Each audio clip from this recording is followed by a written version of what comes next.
killed him. No, I did not. I gave him life.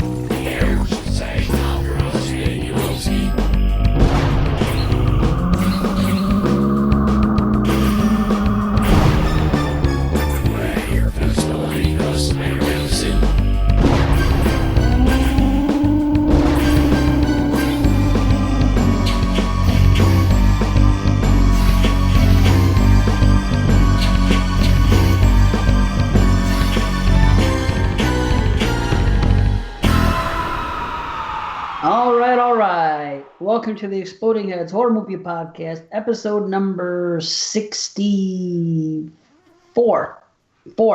When I'm 64.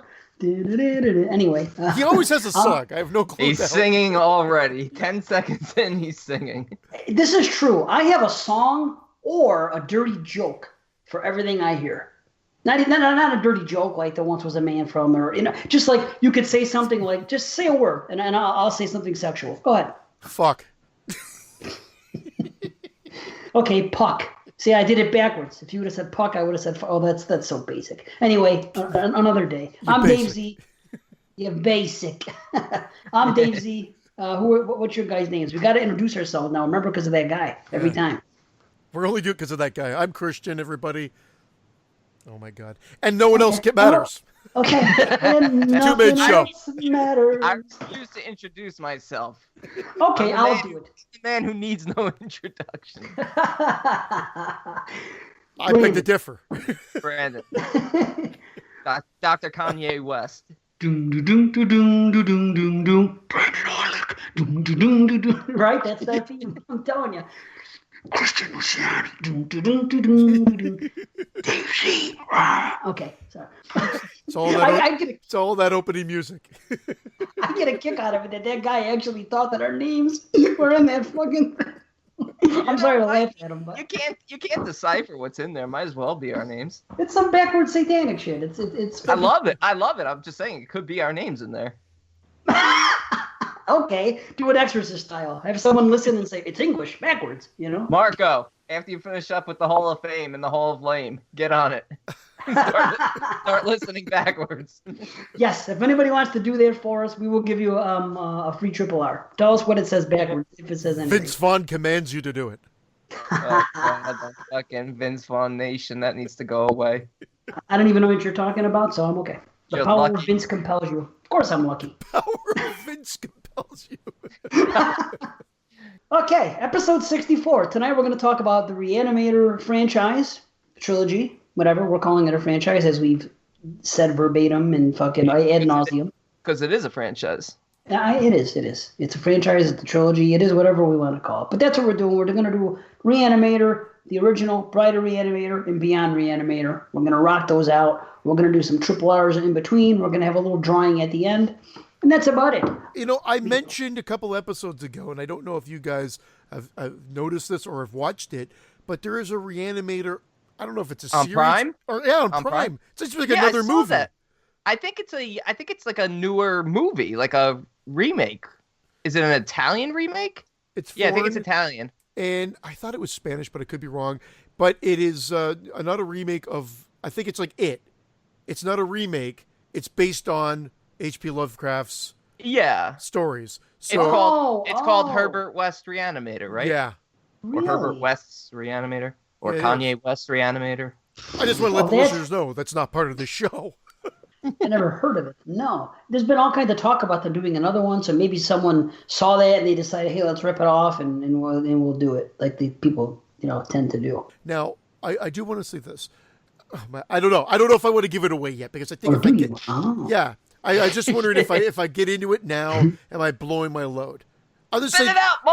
Yeah, I don't think they should make another one if with Jeffrey Combs and whatnot, because if Beyond Re-Animator is any indication, it's too late.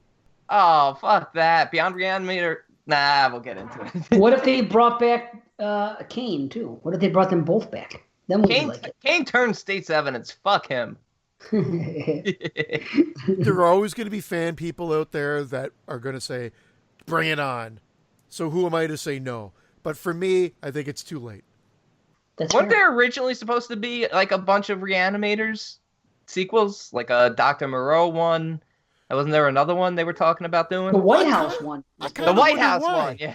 I kind of wonder why they hadn't gotten, because get the money, because I think Beyond Re-Animator is pretty evident that it was for an investment, and so they were able to get the funds. I just don't know why they didn't start cranking them out a bit more. I'll tell you what, because by the time they got to the third one, they couldn't get any funds. They fucking filmed in Spain. That's why. But that's where the money was. Romania, Spain. Well, it was on the cheap, though. That's what I'm saying. They couldn't even film it in the States. They had to get people. They had to get actors from Spain. You know what I mean? They think about it. Nowadays, you can make an independent film for most of them are made for a couple million or under. But back then, when they made this one, and it wasn't even all that long ago, they had to fucking go outside the country, and it was, I don't know if you want to say the film suffered because of it, but it's definitely noticeable. Yeah. But I don't want to blow it on that yet either. See, I know. We're all blowing our Do you guys know the connection between Re-Animator and Die Hard? I've never seen Die Hard, so don't look at me. Christian, do you know the connection between Re-Animator and Die Hard? I do not. The original Re-Animator. Okay. No, if the listeners know, I mean, obviously we're going to talk about it in like 2 seconds, but you have 15 seconds or a minute before we start talking about the first movie and see if you notice. No, I got to read the email. It's going to take. I'll try Gruber? to. Gruber. Yes, Hans Gruber. Yeah, I was like trying to go through it. Hans Gruber. That's it. Gruber. That's the name of the name of the villain in Die Hard. Yeah, Hans Bubby. I was like, what could be the connection? What am I missing here? Interesting. Okay. How have you not seen Die Hard? Yeah, that's a deeper question that I need to get into. It has guns in it. Yeah, it doesn't appeal to me. I don't like action flicks, really. You know this. It's just never. I don't know. They seem too. I can't explain why. They just seem too far-fetched. They're supposed to. I mean, I understand horror movies are far-fetched, but that's supernatural. That's different stuff. It's supposed to be otherworldly and things like that. But action movies are supposed to be. They present themselves as being set in a normal world when normal things happen, like superheroes. They make regular people into superheroes, and it just doesn't work for me to see a guy that's able to do all these ridiculous things. And also, on top of it, they're very predictable. That's my issue with them, and has been since childhood.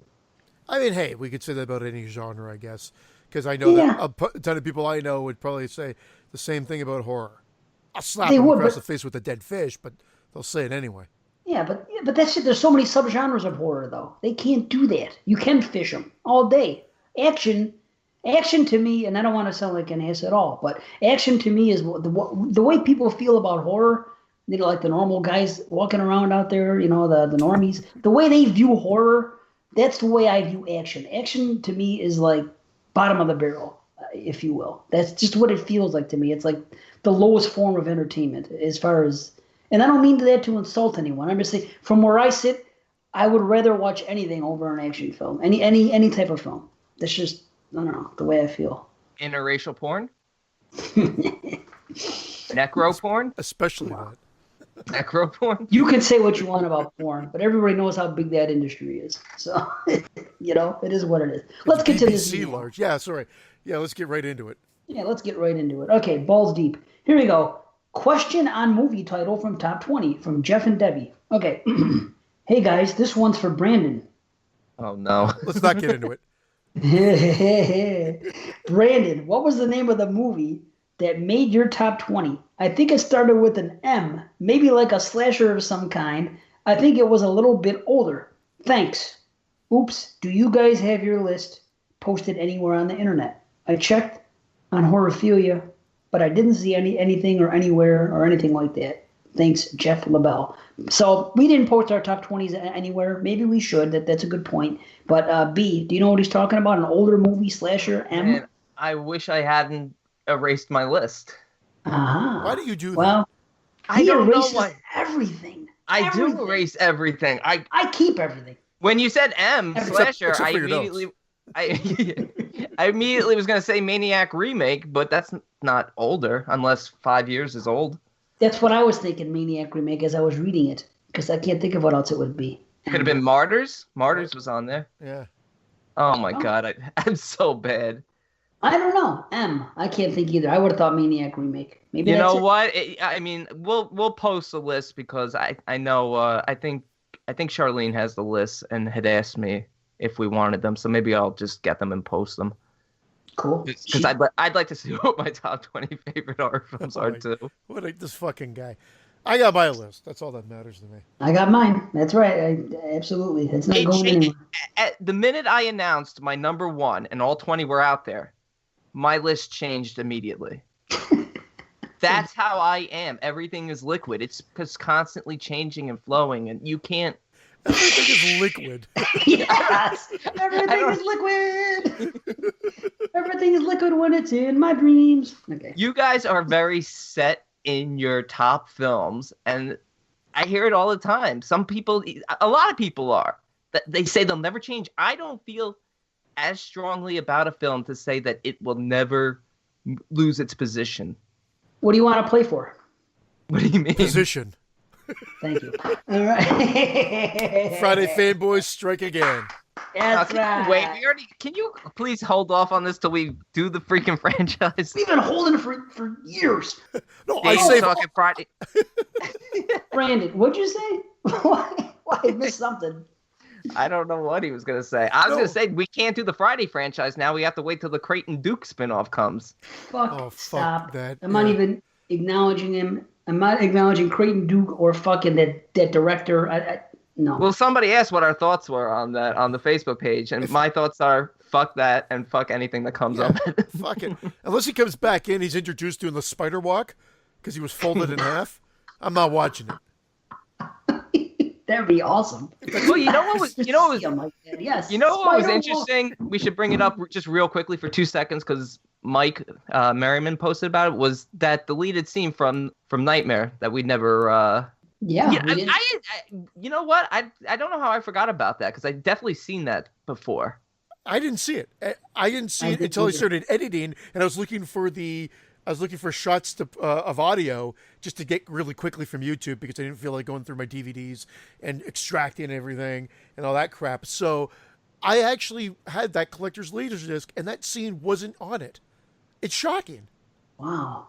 You know what? I'm glad they took the scene out. Are you? I am totally glad they took it out. It doesn't work. It would have felt too forced, and it would have felt a little too silly trying to, how would every single Elm Street kid have repressed their memories of having a sibling? Yeah, maybe. I have to look at it again. I just kind of glanced it. I didn't like the flow of the scene. I mean, granted, it's easier to say having seen what it ended up being a million times, but I didn't like the way it played out.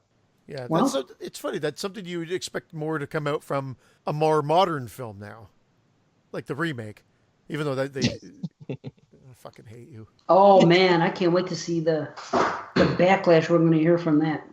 Because motherfuckers I'm already telling you, a lot of people are still saying they're watching. A lot of people are going through this franchise and they're watching Freddy's Dead and they're like, oh, at least it's not as bad as that piece of shit, the remake. I'm like, you.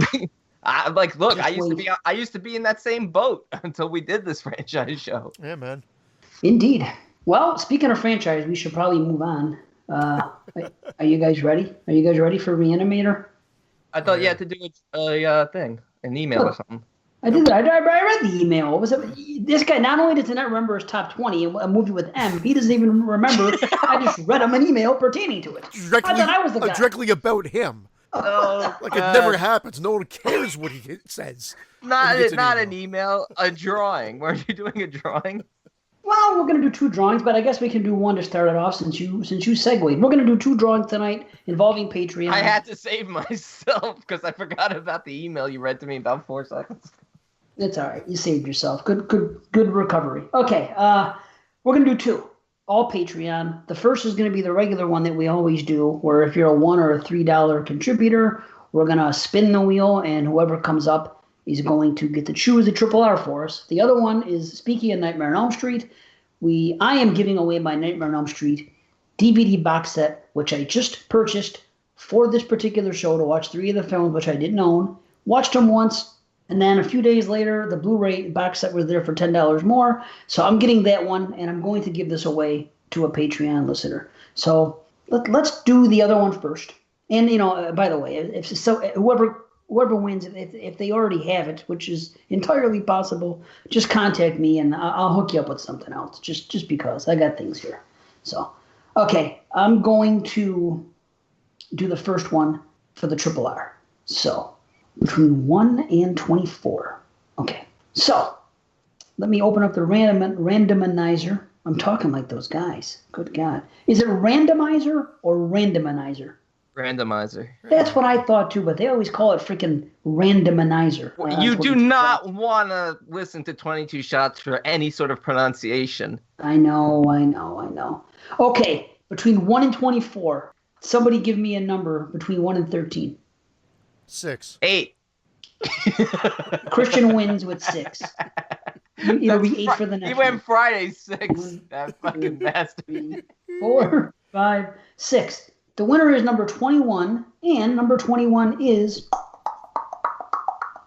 Doubles. There you go. Hey, Dubby. Good old Dubby. All right. So, Dubby, hook it up. Let us know what you want at the RRR, and we are on it. Okay, let's do the other one now, too, then. What the hell? Why not? We'll do 8 for the next drawing. Yeah. Why did my picture freeze? Did my picture freeze in the corner? You're gone. You don't even have a picture. My night's better. Yes, indeed. So this is between 1 and 97. Yes, so let's do this. Did we lose Brandon? Oh, I just turned off my camera and turned it back on. Oh, boy. Why are you upside down now? 1, 2, 3, 4, 5, 6, 7, 8. Number 56. The winner of the Nightmare on Elm Street box set. Number 56. Oh, it's Jerry Cortez. Yeah, Mr. Venom. Nice. Yeah, good old Jerry. Well, Jerry, if you have it, just let me know. And again, something else will come your way. But right now, contact me and I'll send you Nightmare on Elm Street DVD box set. So, boom, people really win on exploding heads. That's our new slogan. Yeah, it should be. Why not? We got a million of them. Okay, B is back. Okay, we can see him. Can we hear him? Yes, we can. Hello. All right. I was never gone. It's do we want to? Let's get on with Re-Animator. Are we ready? We've been ready for a while now. B, what you got, homie? Speaking of 22 Shots, Re-Animator is actually directed by Stuart Gordon, Jeremy, not Stephen Gordon. Don't Gordon yourself. Oh my What? God. He said it was Jeremy was so funny. I love you, Jeremy. A dedicated student at a medical college and his girlfriend become involved in bizarre experiments centering around the reanimation of dead tissue when an odd new student arrives on campus. This came out in 1985 and, like I said, directed by Stuart Gordon and based off a story by H.P. Lovecraft. I'm going to jump right in here, and I'm not going to make a lot of friends here, but I don't care. We have this company, Empire Pictures, releasing shitfest after shitfest after shitfest. Suddenly, they get this gem of a movie out there, Re-Animator. And I dare say that Stuart Gordon is the highlight of the Empire Pictures filmography. And that includes pretty much his 3 films that he did for them. That doesn't sound like anything controversial right there. Yeah. There's a ton of people that like, wasn't TerraVision one of them? Oh, you might make moods upset. Yeah, I mean, there's a lot. There are a lot of other movies out there that I'm not saying that they're not enjoyable, but shit is a great way to describe them. Okay, shit. Maybe it's because the shit. Maybe it's because everybody's buying that box set and posting pictures of it and talking about it. The Empire box. I remember when it first came out. Yeah, everybody needed that $800 box. My God. And hey, who am I to hate on it? I don't care. To each his own. Again, people get offended. I just laugh. I just find it humorous that anytime something is released, it's everybody's favorite. And you know what? Again, to each his own. What do I care? It just makes me laugh. That's all. I mean, Dave, I do stupid shit too. I bought you 3 copies of Combat Shock. There you go. Fucking Combat. I never heard of it until Christian brought it up the one time. And now all of a sudden it's getting blown fucking more than John Holmes. I mean, well, whatever. To each his own. What do I care? Again, it's just funny. It's just an observation. I guess it's human nature. Whatever. But anyway, you know who was uncredited but did some of the effects on this movie? Beekler. I heard. Beekler? I remember. Yeah. Yeah. You probably did the sloppy parts because you leave my boy Beekler alone. You don't like Beekler? I'm not a big Beekler fan. No. Are you serious? Me. Yeah. Something about him because, bugs me. Yeah. His because personality. I can see that because he whined a lot about New Blood. Yeah, of course, Brandon seems loves very him. arrogant for a guy that directed Cellar Dweller. You're right. You're right. This is true. I'll give you that. I've never seen Cellar Dweller. You better go through his whole filmography, Mr. New Blood. Yeah. Mr. He's Beekler. blowing him left, right, and center. Doesn't even know one film he made. Oh shit. Okay, so back to Re-Animator. The effects. Holy I'll tell you what. 2 things make this film. Maybe this is controversial. I don't think so. No, it's only 2 things that make this film. Let's just hope you get the 2 right things. I don't see how it could be anything else except for the effects and the performance of Jeffrey Combs. That's the only 2 things that this movie has going, because there's really no story. There's really Barbara no story Crampton, going on. I know. See, go ahead. Oh, whatever. She's gorgeous naked. Whatever. She doesn't add anything to the film. They could have gotten any beauty to do it. But Jeffrey Combs is fucking brilliant and hilarious. Yeah, you make it sound like this movie had nothing else going for it. Oh no, of course not. It's a showcase of great effects. Yeah. And Jeffrey Combs just hilarious one-liners and acting. In terms of it being a great story or anything. Well, the script is playful. No, the script is playful too. I'm not saying it's this intricate plot, but it's great how they set up the characters. They bring Herbert West to the school, and how they progress the relationship and friendships. Obviously, Brendan's reaction, No, it's very simple though, and the only reason why I'm criticizing this is because as the movie progresses, they introduce a much darker subplot to the story in terms of Dr. Hill and his deeply unsettling relationship with Megan and his fondness for her, including his file and having hair of hers in his file, that would have made this a much darker film. It's still a dark film. It's still not like a kid's film or anything, but it plays very goofy, which I like, but then has some really dark undertones to it. Yeah. Well, I mean, it's almost like 2 movies in one. It's not a bad thing. It's just almost like I wish if they had focused more on some serious subject matter, but then they would have lost the comedy. I mean, right from the opening scene, just that scene with him over injecting Dr. Gruber. And then the nurse starts screaming, and then it pans to Wes screaming. I was laughing my ass off in the first 2 seconds, just them screaming. It's hilarious. I had a giddy old smile on my face because this was on my list to watch this year because I said, it's something that I used to watch religiously, multiple times every year. Yeah, and then I just stopped. And I had that Millennium Edition DVD. The green set. One? Yeah. The one that has the extended cut, the unrated the original unrated version, and then the unrated version runs shorter than the R-rated version, funny enough, because the R-rated, they added a bunch more of the hypnosis stuff and whatnot. But getting back on track, so I was saying that I wanted to watch this again, so I was so glad when we said we're going to do it as part of the franchise show, and it was great. So a smile came across my face. I absolutely loved it, but I didn't watch my DVD. I watched it on Shudder. The whole point of where I was going on there is I watched it on Shudder, and I think they had the Blu-ray or 1080p version of it. But I will have to tell you that the colors on there were a little off. I found a lot of the people's skins had almost like a pink hue to it. Yeah, Herbert West looked like James Earl Jones. This fucking guy. Every time. Dude, I had the same problem because I had the blue, and I thought I had the blue for Bride, but I was mistaken. I thought I had the Arrow. I did not. However, I watched Bride on, I think, Prime. I think it was on Prime, and it had the same cover as the Arrow does. So you think it's going to be all nice. I watched it, and the transfer was just so-so, and the sound was not good. On Bride? On Bride. No, you know what? We'll get to that. I think that's just the movie, and I'll explain after. But no, I was weird because I was expecting, and don't get me wrong, it was a beautiful, crisp transfer, but I just found the skin tones were color timed incorrectly. They just seemed to be pink, more pink than they should be. Just a side note. You like them pink skin tones, don't you? Yeah. As we're trying to get critical here, Brandon, you just keep cracking wise and bringing down the review. I was supposed to be the guy that said everything I have a sexual joke for. He's talking about pink skin tones.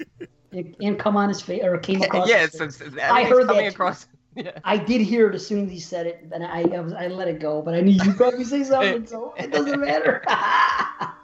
This is fun. I love how they have fun where she's like, no, yes. It turns into cries of passion. I love that transition. Yeah, okay, the dead cat's a little goofy, but the dead cat's hilarious though. Great scene. Yes, Great scene. It's just a fun, wild zombie ride. Like they took the zombie film idea, and I thought they just had a blast with it. This is before Peter Jackson. This is before Evil Dead 2. This was almost like a prototype for where we went with these horror comedies, especially the zombie splatter horror comedies that we seem to get, that became a dime a dozen. This did it right with the mix of horror and comedy. Like I say, people always say I don't like horror comedies that much. Well, I didn't feel like it was necessarily anything more than horror comedy. I don't feel like perfect blend. I don't feel like the darker themes ever really came to the forefront. So I feel like it plays more like just a straight horror comedy. Well, yeah, and so what? That's fine. That's fine. I'm just saying it never felt like anything else. It felt like it could have been something else, like I said, especially with Dr. Hill and with Megan, if they had focused on that story more. But it's not. It wouldn't have been as good of a movie because it's Jeffrey Combs. Oh, dude, it is Jeffrey Combs, and back to the cat and his delivery of lines. Seriously, he yells for Dan to get out of there. The cat's on his back. He's basically telling Dan to save himself. Get out of here. Now, if you're Dan Kane and you know it's your cat, would you kill the fucking thing? Would your first instinct be, just because it's on the back of West? Would your instinct, because he really goes after that fucking cat and kills it? No, he tries again and again. I don't think I would. No. Well, he had just seen it dead in the fridge like an hour before. It's still your cat. What if I saw you dead in the fridge an hour ago and you're up running around attacking the sea? You can wall chuck me. Pick you up by your leg and spin you. Yeah, just wall chuck. And I'm the one that usually jumps all over the place, but we haven't even talked about the absolutely jaw-dropping brain surgery scene. Practical effects at their finest. And that's where we have Wes challenging Dr. Hill with the pencil snap and the joke about, I suggest you get yourself a pen. 6 to 12 minutes. Yeah. It's fucking great. There's so many great quotable lines from this. So much. That are not even just one-liners, like that 6 to 12 minutes. So much. There is a great script here, and I think it often gets... maybe it doesn't often get overlooked, but I don't think a lot of people give it credit because, again, Brandon, I don't know if you're coming across of the simplicity being a detriment to the film. It's not a detriment to the film. I don't know. Especially watching it this time and seeing darker themes there and darker ideas. I guess for me, it was a little bit of a detriment. I'm like, oh, wow, they could have explored this. But then we're talking about a completely different film then.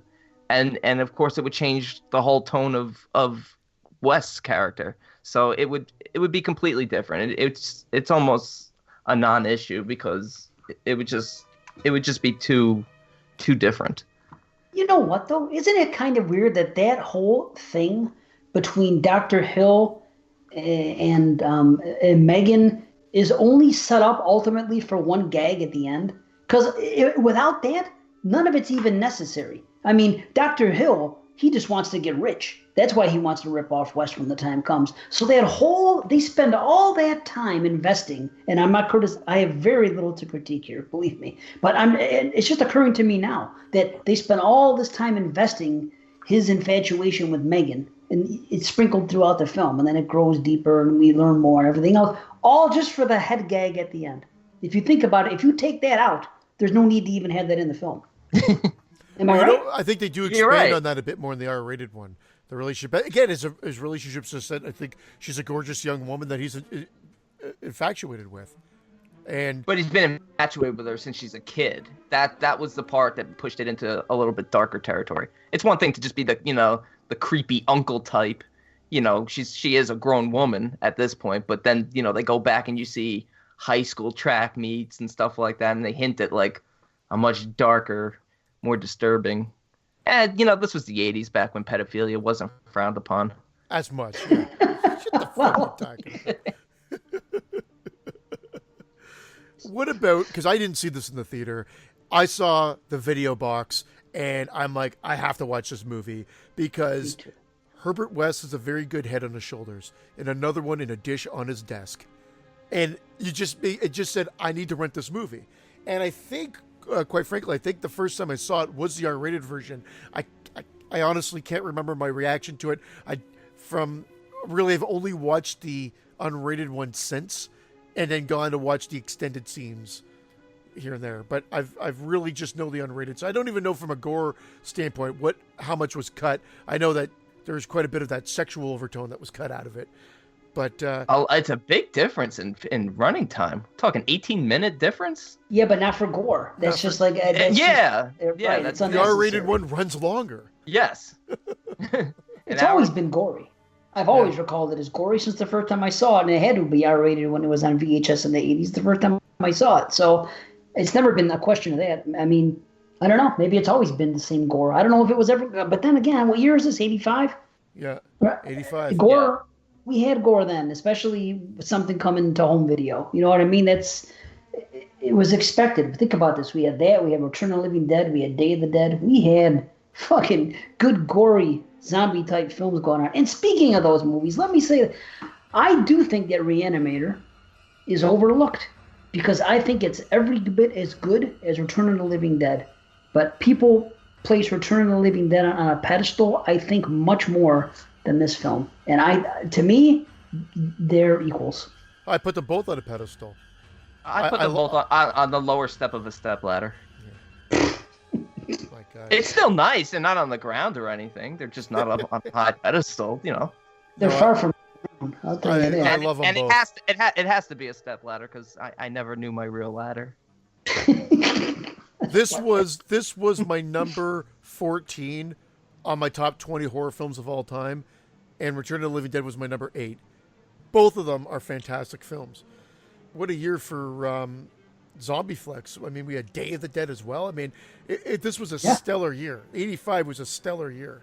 Yep, 80 to 85 it just all rocks. It really does. I mean, let me just say that I did a list on Skeleton Crew once. We talked about either our top 10 or our top 5 favorite horror actors. Jeffrey Combs is on my short list.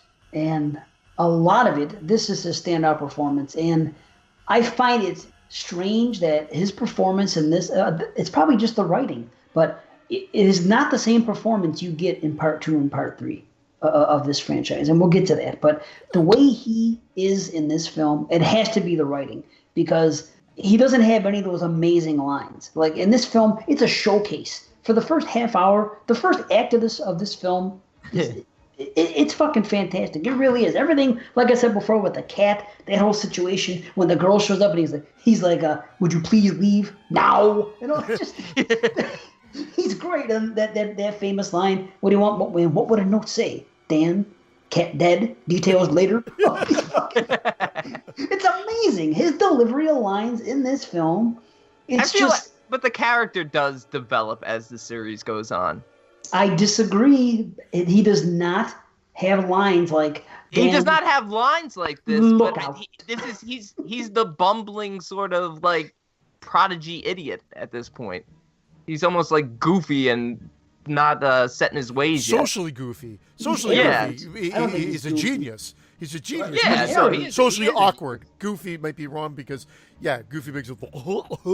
I mean, he's socially awkward, and that fits the character. I actually agree with Brandon to a certain degree because I see a nice progression as a recreation in Bride of Re-Animator of the character, and I feel like it's still there. Beyond, not so much. But that I just really I was waiting to see it when I watched Bride. He's like, just certain his delivery of certain situations, like when they go in the thing, goes, oh, this meatball run over by so and so. He looks over and he goes, meatball. He doesn't have those comic lines like that at all. Here's and when the girl meatball. Comes up, here's your meatball. All right. He's great. And when Megan shows up and they're in the thing, and he's like, "Damn bitch," and it's the guy's girlfriend. I don't know. But that speaks volumes as to how high I am on his performance in this film. I think it's second to none. I think it's one of the best performances we've seen. I think it's fantastic. I just don't think, and we'll get to those movies. I just feel that this is a showcase, to steal Brandon's word, of effects and the performance of Jeffrey Combs. Wouldn't it be darker though? His character would be just as effective and just as dark if you took out the comedy, because he'd be a fucking lunatic. He'd probably be like one of the best villains of all time. He still is one of the best villains of all time, just from this film alone. No, because you cheer for him too much. I know he's bad, he's crazy, and he's just killing everyone just to get his work, to the point where he wants it. But it almost feels like you're rooting for him the whole time. So he can't really feel like a villain on the level of like a Hannibal Lecter or someone like that. But I don't think he is a villain on that. Dr. Hill is the villain in this movie. No, I know, but at the root of it, so is West. Well, sure he is, because he has disregard for too many things. He has disregard for human life. He's Right. all about his experiments. But the scene in the morgue is great. I love it. The bone saw. Oh, the bone saw when he kills it. And I mean, you must have been salivating seeing frontal male nudity. Dead zombie penis? Beautiful. Dead zombie. That's your favorite kind of penis. It just melts in your mouth. That's going to be the title of our first movie. Dead zombie penis? Dead zombie penis. Tagline, it just melts in your mouth. Who's going to believe a talking head? Get a job at a sideshow. which they use as a plot device for part 2, which I thought was great. But hey, we'll get to that too. Right. So that's where I think there's some smart elements that get recreated in the sequel. But that whole morgue scene is great. The black orderly, I can't remember his name. He's hilarious. He's great. I'm calling the police. Yeah, he's great.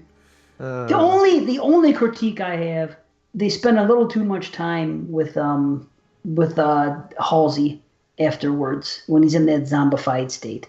It's just it gets a little bit too goofy in those scenes, and that's it. That's a mild critique, and that's all I can say. I mean, like I said, it didn't make my top 20, but I said it on that very show that I watched 2 other movies to figure out if it was in contention. So of course I'm very high on the film. I have a question. I have a question pertaining to Dr. Halsey, and it really doesn't make a difference. I'm not going to dig too deep into the analysis of how this reagent works, but Halsey can talk.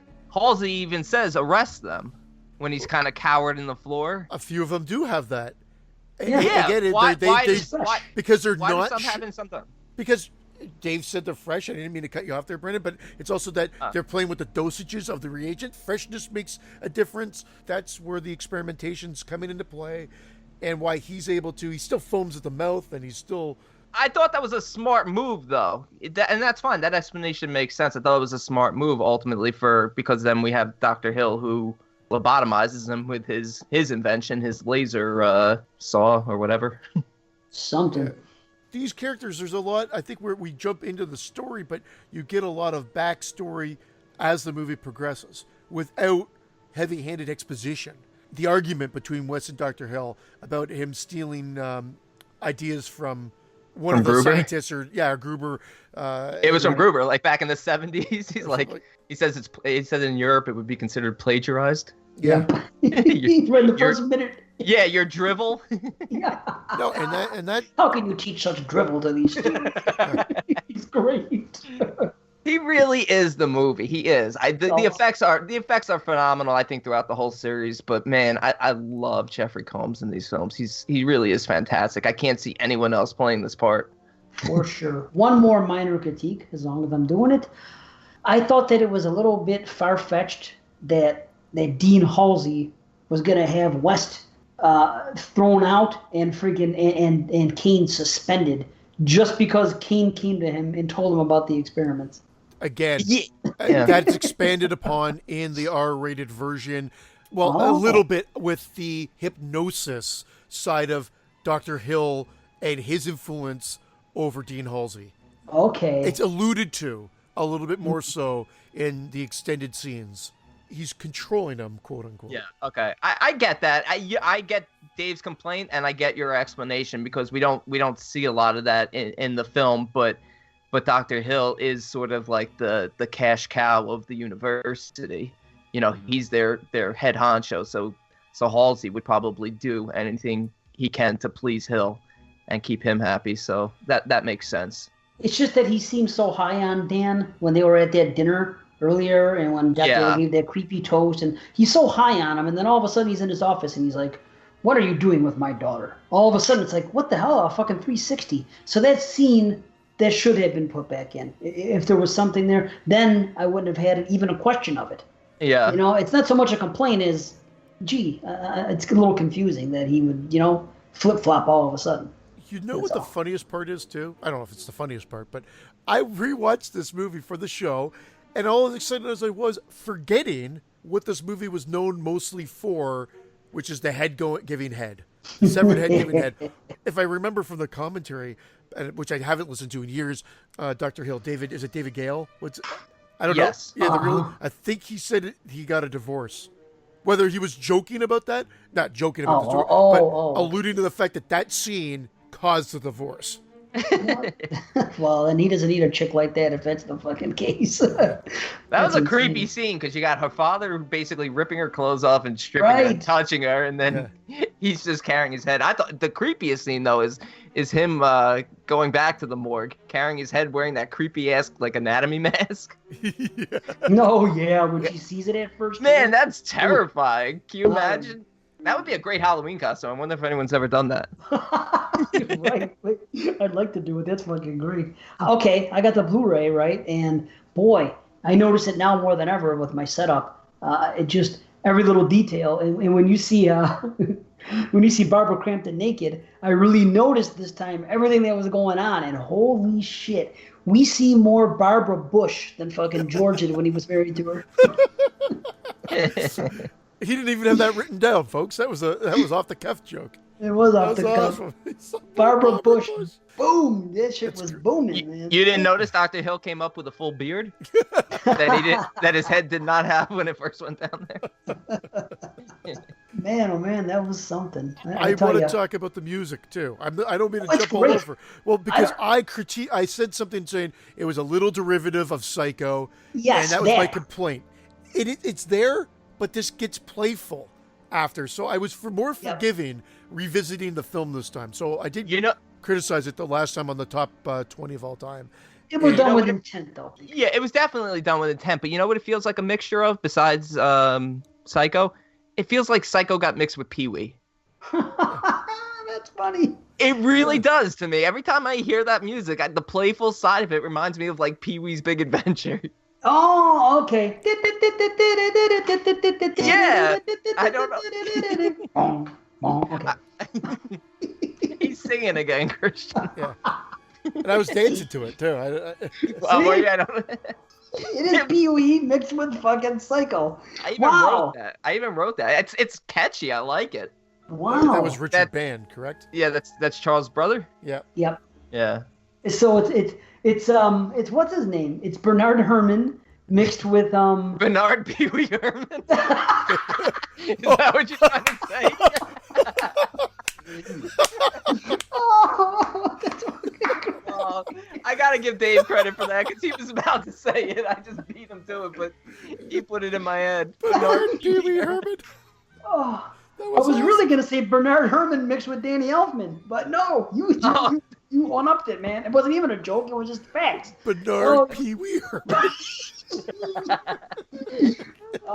And that's it. And the fucking review. Where else can we go? Again, to summarize, a wildly fun zombie ride, and it's aged surprisingly well. What movie nowadays has a girl get stripped down by her lobotomized dead dad and then a head going down on her? Zero. Right. One. No, you're right. It's aged very well. It still holds up. It's still awesome. I mean, it's a mad scientist film with a great gothic feel and just great hilarity and awesome violence. Yep. All right. And the reagent. We didn't even talk about the actual glowing reagent. The neon-colored reagent. I want that needle with it in it. They were selling that for a while. It was coming with some set. People were buying it. Like, they actually had, like, the needle. That's a cool thing. I think the guy that made Patchwork bought them all and used them for his movie. Dude, it's easy to make. Did you ever fucking see a glow stick? It's the same shit, man. Did you ever see, like, a green glow stick? You can get them at any fucking place, especially during Halloween time. I'm going to be running around the street saying I have reagent, running around with a bunch of glow sticks. I have reagent! We should sell it ourselves. Put the Exploding Heads logo on it, put that on there, boom. Exploding Heads glow sticks. Yeah, reagent. Reagent. What a fucking... I used to quote this film all the time when I was a kid. Me and all my friends, of course. We used to go around talking, doing all that shit. Cat Dead, Details Later, that. And the big one was fucking, West, you bastard. You shamed me. You and Gordon. I knew it was coming from somebody. Oh, man. What a great film. 10 out of 10. It is awesome. I'm not exactly a 10, but I'm 9.5 out of 10. Yeah, and I'm you know what? I'm gonna be honest here. I was even lower than that. I was a lot lower than that. What? Not insanely low, but a lot lower than that. And you know what? Just talking about it really, really makes me enjoy it even more. So I have to bump it up a little bit. I got to come up to a 9. I was in that 8.5 range, but you know what? It really is a great film. Not 9 out of 10. Fame. 9 Hall of Fame. Yeah. Thank you, B. Yeah. No, thank you, B. It's in. Yeah, because if I had gone 8, it wouldn't have made it. So No. it's all me. Right. And you would have been off the show, too. I don't know if you knew about that aspect of the rating. Oh, shit. Awesome. We haven't cracked one of those jokes in a while. I know, right? In about 2 weeks, yeah. But I like the callback at the end, you know, because you have the cat at the beginning with Wes screaming "Save yourself," and it's just a little cat on his back, and then at the end he does it with like Hill. He's like, "Get out of here, Dan! Take the notes, save the notes." Oh yeah. Got the entrails wrapped around him. He's always in like a bind that he looks like he's not getting out of, and he's always like, "Somebody save the notes." Well, yeah, and you think he's dying because he gets taken by the intestines into the smoky abyss. And then what a downer ending, though, because Meg gets strangled and dies. And couldn't Dan have fought off that zombie? He had to like run, break the glass, get the axe, run back. It's like, fight the zombie.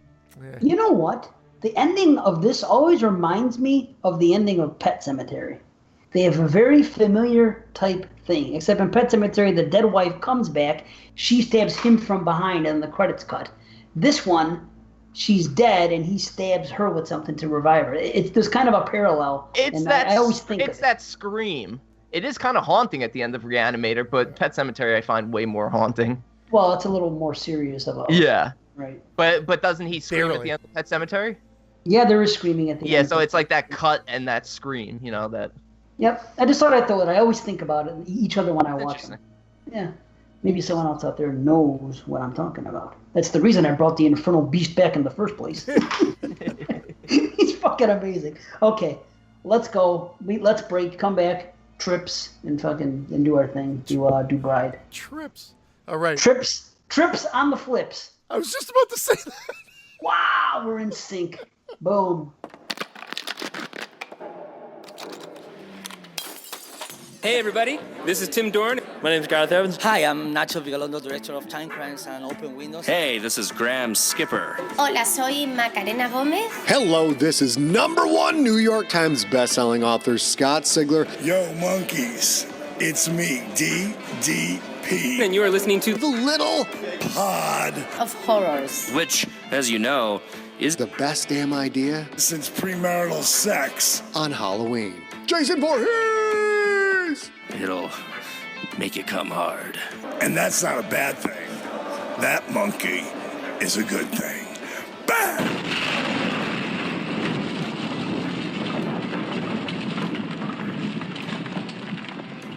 You can find The Little Pot of Horrors on simplysyndicated.com and on iTunes. All right, trips on the flips. We're gonna do a quick trip. Damn. All right, I shouldn't be a rapper. We each are gonna have one. I think they're all from 2018, right? Quickens. Yeah, They are. and these are round robin reviews. I can't even talk. What? I'm like round robin reviews. Robin review. That's great. All right. So round robin reviews. Yes, triple R's has been shortened to trips. Rock and roll. That's how we do it around here. And round robin reviews because we're going round robin style. We're each doing a review. How's that? Fuck it. I'll go first. Here we go. Stillborn, 2018. It's a movie on Shudder. I'm going to read you my notes. A new family in a new house. Breastfeeding woes. Meets a neighbor woman. 2 babies drying. Good jump scare. Ironside, as in Michael. Lies about hallucinations. Jack and Mary. Cameras. Supernatural scares. Demon baby woman. She's cracking up. Woodhouse. Because it's somebody's last name. Kind of a throwback to Rosemary. Rosemary's Baby. Footage being changed. Halloween night events. Okay, those are my notes. It's an enjoyable film. Sounds amazing. It has its moments. It does have its moments. It's a woman is giving birth, and she is. You think she's going to have twins.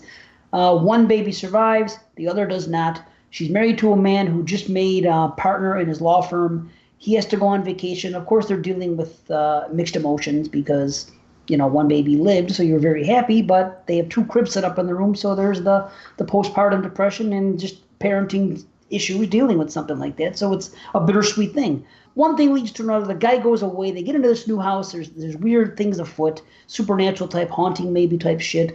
And the guy goes away because he has to. He really has to. He just made partner. If he doesn't go on this trip, there's going to be a problem. She doesn't want him to go, but it's one of those things. So the guy goes away. Things worsen. She has to deal with, like I said, supernatural events, and she keeps seeing someone maybe trying to take her baby and what's going on. She does some snooping around. My biggest complaint is that when she finally finds someone else that dealt with a similar situation, they just so happen to be within driving distance. I don't like when they do that in film. It's happened in several films, but it has creepy moments. I enjoy it. I'm not going to say too much. This is quick trips, and that's it. At the end of the day, it's a 7 out of 10. I enjoy it, and nice. That's I enjoy it. My streak continues. I think I'm 22 of 26 for the year, 7 or higher. So that's that. Stillborn, Shudder. I went and I watched a movie called Claw from 2017, but it was released this year. Jim Carrey? The Claw? Yeah, The Claw. The Claw. The tagline says, stab, kill, repeat. 3 friends decide to get out of New York for a weekend break, only to find out that the sleepy upstate town, I love that sleepy town shit, of Swamp Hollow is really the haunting ground of serial killers. Swamp ass. Here are my notes. Well, pretty much. It might as well just say swamp ads. Avoid at all costs. It's amateurish, and by that, it had horrible sound design and audio mixing. So right away, that just sinks the movie. Mediocre How was the acting. key grip? Mediocre rapping. Rapping. Mediocre acting. He threw me off my A game, this prick. There are multiple time-lapse shots, which is the only thing they seem to get right. Bad gore, mostly that splashing of blood variety. Some of that even CG. Ugh. Mostly handheld shots, which I guess for a low-budget movie, it's expected. And there's some good nudity. Well, they're supposed to hold it with their feet? Of course this is going to be handheld. Oh my God. Get in the frame! There is a plot twist that is not much of a twist. It's just one of those cliche endings. You've seen it all before, done way better every other time before. It's a 3 out of 10. Whew, I don't know how you guys do it.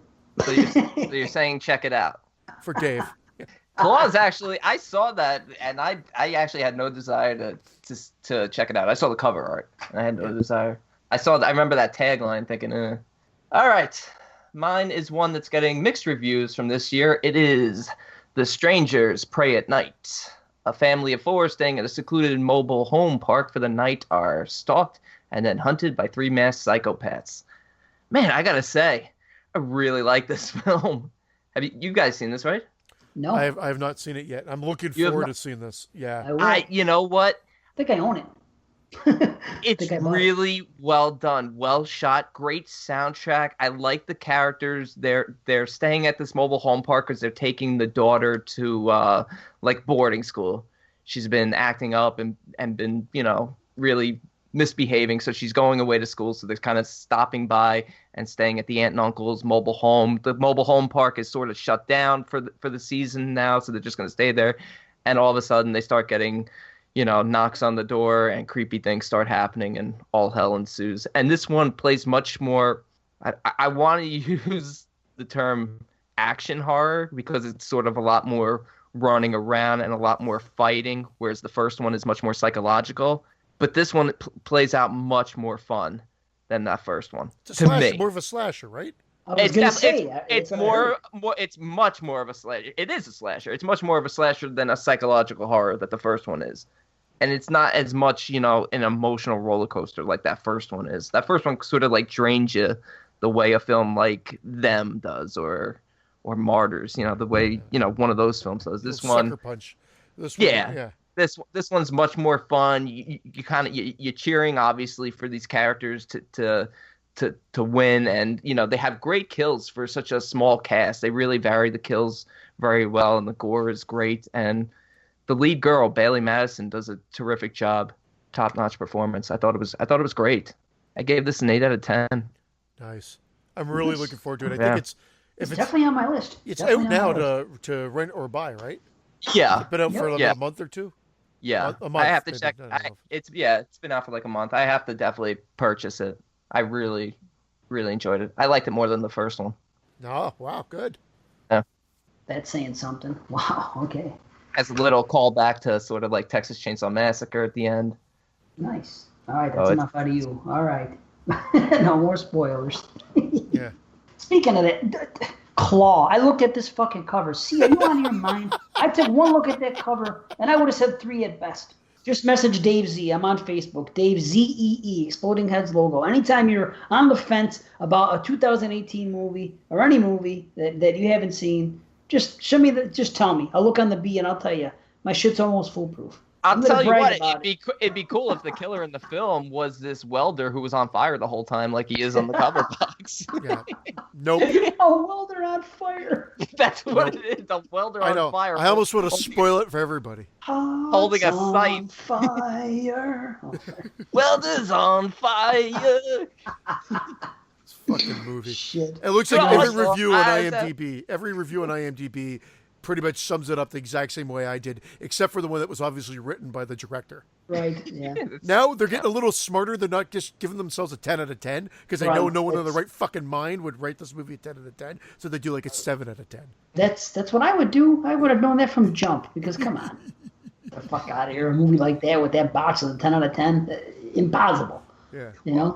But anyway, I don't even know how you can... true events. Dude, we want to make a film. Could you ever see us 3 fucking idiots that do a podcast putting out a movie, even though it's quality art, but when you look at that fucking art, it's a terrible film just by that art. There's no way I would put out a movie that looked like that. Well, I don't care. I wouldn't put it out. If we made a movie and I would just say this is unreleasable, good try. We'll share it with our friends on Facebook, and we'll never do it again. I would have no problem with that. I've felt that way about some of our recordings. And I've tried to edit you out, but I feel guilty. I'm like, just don't release this shit. Oh, shit. Like right now. Okay. Let's go. Let's get on to the bride, shall we? Ready? To the bride. To the bride. What have you done in here? We created a life. You made her? Yes. dead pieces of this. With my hands, I created what no man's mind or woman's womb could ever hope to achieve. There is my creation. Okay, Bride of Chucky. Oh, wait, wrong bride? Yeah. Yes. Yeah. Fuck Bride of Chucky. Bride of Re-Animator, 1989, directed by Brian Usna. Dr. Herbert West and Dan Kane discover the secret to creating human life and proceed to create a perfect woman from dead tissue.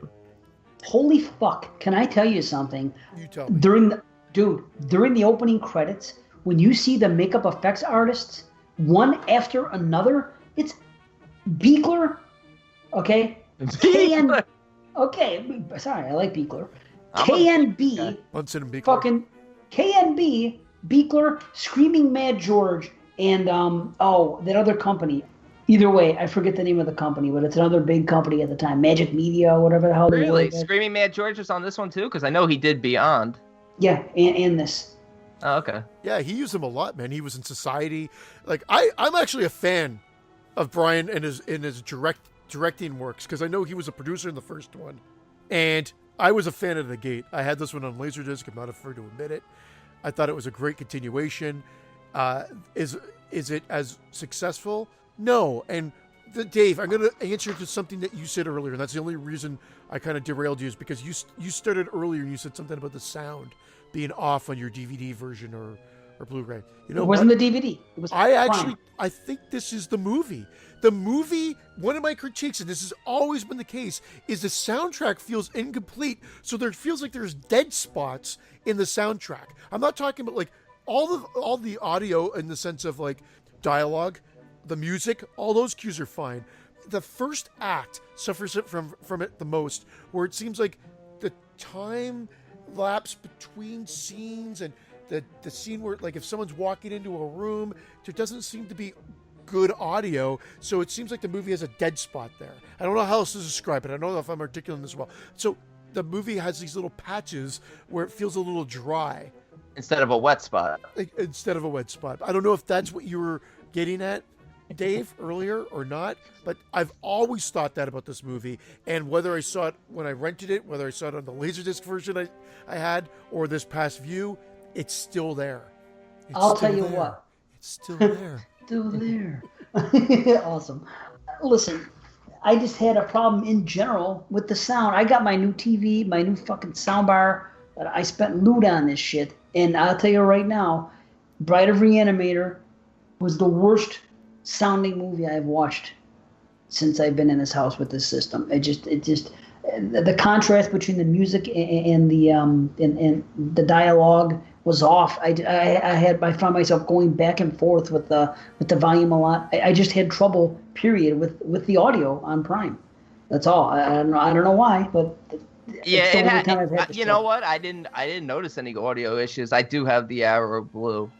Blue should sound right. This is Prime. That's what I'm saying. It just might have been when you watch it on Prime. In case you guys haven't noticed, a lot of things are coming from Arrow Video, and they're dropping on Prime shortly after, sometimes at the same time, with the Arrow Video artwork. So there is obviously some type of Arrow does put some of their films on Prime, so you will see like the Arrow logo pop up right before the film starts on some of them. Now that I haven't seen, but I still do see the artwork, so I know what the artwork looks like. So I know what it, and I know that it's being dropped at the same time or within a month or two of each other. So I'm like, okay, I'm expecting it to be top notch, and it wasn't. I don't know, maybe it was just a snafu and that day. I don't know. It's just it wasn't like that bad. It was just the worst I've experienced, and that includes watching DVDs when I watched freaking the Nightmare on Elm Street box set.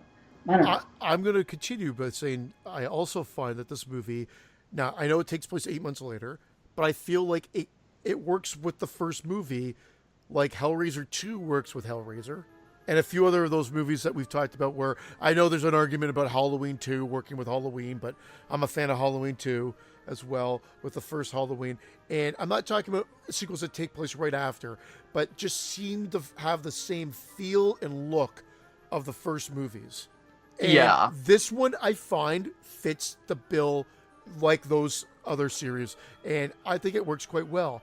I feel like Jeffrey Combs' character sort of has matured a little bit. I know that starts in Peru, and yeah, of course, it's a small budget, so they're not really showing you what's going on out there. And other than a few explosions and then Italian actors from summer school that kind of whisk her way in. Yes. Francesca! And it's a little off with her acting a little bit there. Her lines are a little forced and cheesy. Yeah, she even called them Chainsaw and Dave. but when you get reintroduced to them here, it's great. It's like seeing old friends again. I thought they're working well together. The team's back. Her introduction's a little forced, but then we're out of it, and then we're in the title. We could create new life, and I love the one-upping of the idea from the original. That now he realizes that and then you cut to the credit sequence, and I thought that was a great way to set up the film and to say we're not going to be more of the same, even though they kind of really do create more of the same. I mean, it's very redundant of the first one, even though they reference creating new life, and they do create new life ultimately. It does feel redundant of the first one and a little unbelievable and kind of you got to suspend disbelief. They escaped to Peru to be medics in a civil war, and then they return and they're like the head of surgery at the hospital because everyone else is dead. Yeah. It is a little wacky that they're not a little bit more suspect with the investigation, even though there's just the one cop, just Leslie Chapman, because Lieutenant Leslie. He had a couple great lines too. Lieutenant Chapman has the funniest part in the whole movie, and that's when he puts the dog's leg in his mouth. That is good. I'll tell you this. I haven't watched this in a very long time, and I always had fond memories of it. Because, like when the first one came out in 85, I was at the right age. And like I said, we watched that movie all the time. Even in 91, 90, when I was a senior in high school, and we were still talking about it, and that's when this one dropped. And I have fond memories of it. I always said to myself, well, I remember enjoying it, not on the par of the first one, but I always remembered enjoying it. I'll tell you, this time I watched it, and I was kind of disappointed. I'm right there with you, Dave. I'm right there with you. I was not into it this time around. I wanted to be. Yeah. I mean, I'm not hating on it. I didn't hate it by any means, but I just found this one dragged a little. And Christian, you were talking about the callback to the sideshow being the fact that they found Dr. Hill's head at the carnival. Yeah, it's kind of funny, but then they return it, and that's to me where one of the biggest issues of the story is. They return Dr. Hill's head, and he does have that great line, West, where he's like, I don't remember. See, that's just it. I don't have any of West's lines. Oh, he said, "How did you get?" He says, "How did you get back here?" And then he starts to call. He says, "You're just a deadhead, a nobody." But then they do the whole storyline with Dr. Graves. And with Dr. Hill's head, and that just seems to be going on way too long. It seems like he's just sitting with his head in that lab the whole time while the rest of the movie is taking place. There's some timing and some sound design issues, and I've noticed that all the time. But I don't feel like it hindered my enjoyment. Again, I had a giddy smile, like revisiting an old friend again with this one. And I know Dr. Hill's head in the first one gets crushed, like flattened, crushed in the guy's hands. Oh yeah. But they say they reference his skull's been broken, so they do reference it. But I mean, he's brought back for a reason. When you can work it back into the script to make it work for the fans, I mean, I think they did a great job with that.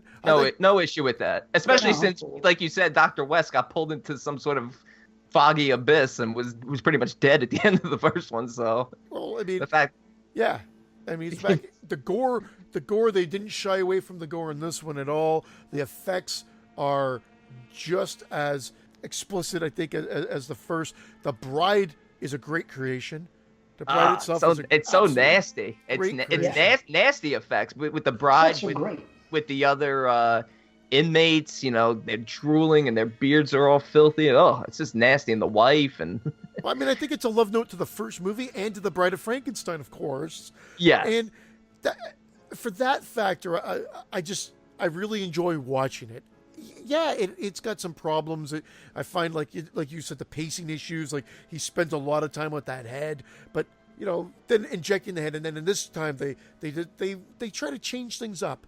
So before they're going right to the top of the spinal cord, I think, when they're injecting the reagent, and this one, it's from the heart, because I think the focal point is that they have Meg's heart, and then that would distribute it evenly through. Yeah, another thing, Meg's heart's been sitting in the hospital for almost a year. Okay, yeah, I know. Why just her heart, not her whole body, and whatever.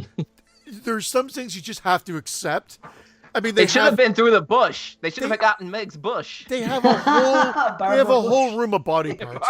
Why would they have a whole room of body parts? I love that joke. I'm okay with it. Yeah. Oh, the joke, thank you. No, but I'm okay with the body parts. I'm okay with the body parts thing because there were pieces that were returned and they were from that massacre. I can buy into that. That stuff doesn't bother me at all. I just think that the script writing lacks.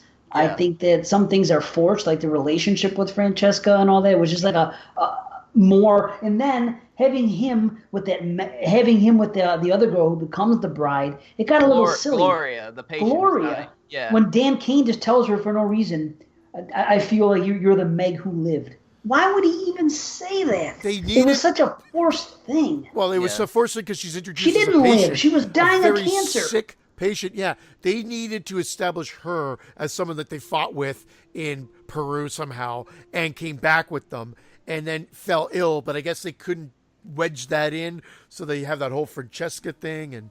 Well, they should have established Francesca in Peru better, because when she shows back up, it seems like, okay, Dan's finally gonna have a chance at happiness with Francesca, and then all of a sudden Wes shows up with Meg's heart, and he's instantly drawn back to Meg's heart when it almost should have been the opposite reaction. He should have almost been right immediately against it.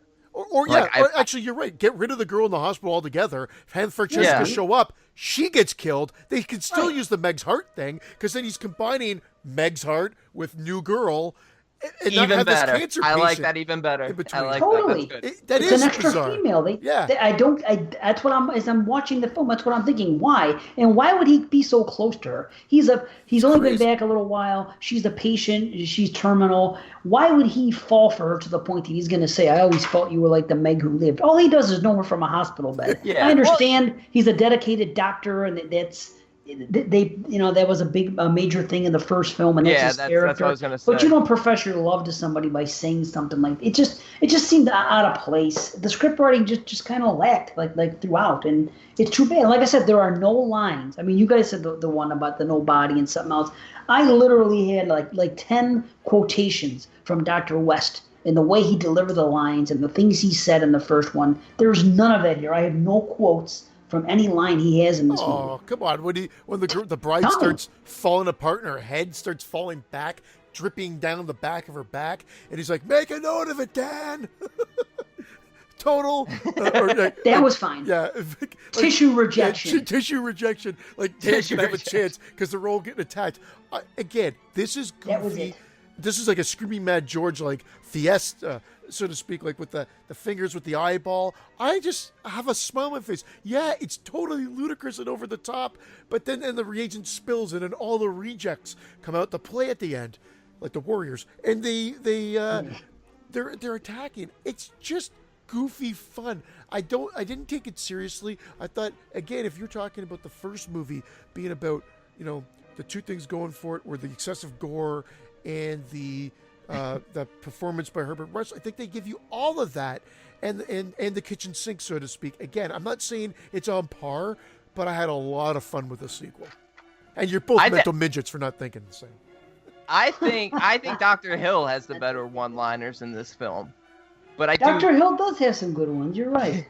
Come on, stitching the bat wings to the side of his head so the head can fly around. That was great. That's ingenious. Great. So there might be lazy script writing on one side, but then on that, they upped it there. I thought that was a great idea. It's off the wall. Stupid biped. Yeah, you biped. Yeah, you stupid biped. He is good. You're right. You know what I really can't stand is the cop and his wife who passed away.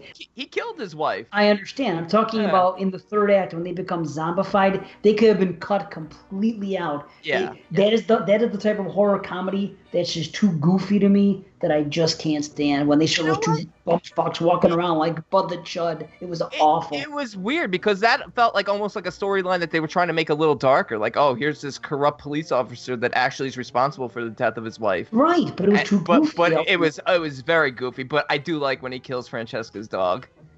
Oh, it is funny at first because of the way he does it, and it's funny because of Francesca's reaction when she walks out of the room and she sees that guy lay down on the couch. That's ridiculous. Why would he? I started cracking up. Could you imagine you're in someone's house and she walks out and the guy lays down on the couch? That's funny. And at first when he kills the dog, I do laugh at first, but then he's got the paw in his hand and he doesn't put it down. He goes to open the door and he puts the paw in his mouth to open the door.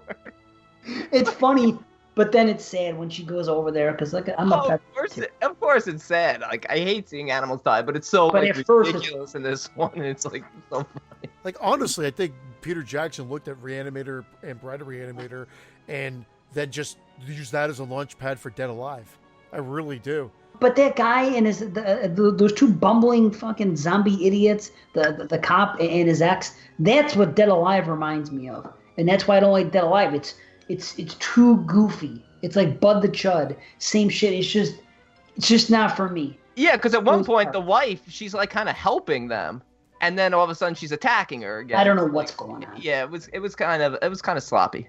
They took it a little too far. The bride stuff was cool, but ultimately didn't make a lot of sense. You know what? The bride, they reanimated her so late, and I know it's a nod. Just like the movie. Yeah, I get it, and it's a nod, but she just stood there. I didn't like I guess, again, a nod to the movie, but it would have been nice if she had been a little bit more action-oriented in the end. Like, yeah, she's fighting, and she's tossing Francesca around, and they even say, our girl is superior. That's, one of the lines Wes says, which is kind of funny. Just his delivery is funny, because he's so nonchalant and casual. Yeah, he is, but he doesn't talk like he does in the first one. Everything is the same type of tone out of West's mouth for the most part, except but he yells a little bit, but he doesn't have a line like, Dan, look out, or get dead, details later. He doesn't have those little quips. He's much less playful in this one. I still think it's more of a maturation of the character than anything, but it also has to do with the writing. Yeah, that's what I'm saying. The script writing lacks. That is ultimately the problem here is the script writing, and it could have been shortened. I don't mind it. I don't mind it though, because I thought it was a brisk pace. No. You said it could have been shortened. I didn't. I find this movie clicks along. I felt it drag a little. Yeah, I thought the middle kind of dragged certain aspects of it a little bit. And another thing, I mean, the end's absolutely hilarious when the wall between. Obviously, another convenient thing between their basement and the crypt right next door breaks, and you discover that he's just been chucking all his failed experiments back there. Wouldn't he have like de-animated them? Wouldn't he have killed the creation? Yeah, right. Why keep them? Why would he just throw them all behind the wall? Oh, it's convenience. It's convenience and the opportunity for the dog with the hand to come back and right. And wasn't there a foot attached to a leg, attached to a hand? Yeah. A leg and a foot like on top of each other. Yeah, it was cool. Stuff. That's the one that attacks him and then kicks him in the face. Yeah. And the hand in the beginning with the eyeball. That whole sequence is good. I love that. I feel like you guys are gonna That's playful. Talking me down a little bit, but I'm not gonna change my rating. No, we don't want you to change. No, don't change it. I'm not trying to. I'm not on a mission. It's not like Nightmare 4. I'm really not. It is what it is. I will say this though. Something that reminded me of Nightmare 4 was using a figure of speech and making it a thing, like Meg's heart. A doctor knows that a heart, it's a figure of speech. It doesn't mean shit. Everybody has the same heart. What he should have been impressed with is if he came out and said, I have Meg's brain.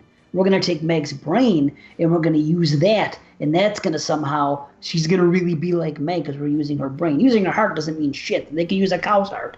No, I hear you. And again, they're taking a little bit of liberties there. I think they're going for the romanticizing it, not really the actual science. And they're doctors, so I guess that's what I'm saying. Right, just because they're doctors. If it was a Joe Blow, yeah, okay, his heart. Okay, I'm going to go, I love it. But a doctor would know that doesn't mean anything. And here's what's weird. Go ahead, B. No, I was gonna say this particular film. I watched the unrated version, and you could see which scenes are put back in there. Yes, I noticed that too. Yeah. On the one on Prime. Yes. Yeah, it's the same with the Blu-ray release. I guess they couldn't. I guess I don't know, whatever the negatives or whatever to the original stuff was damaged. But it's it's almost like how they did.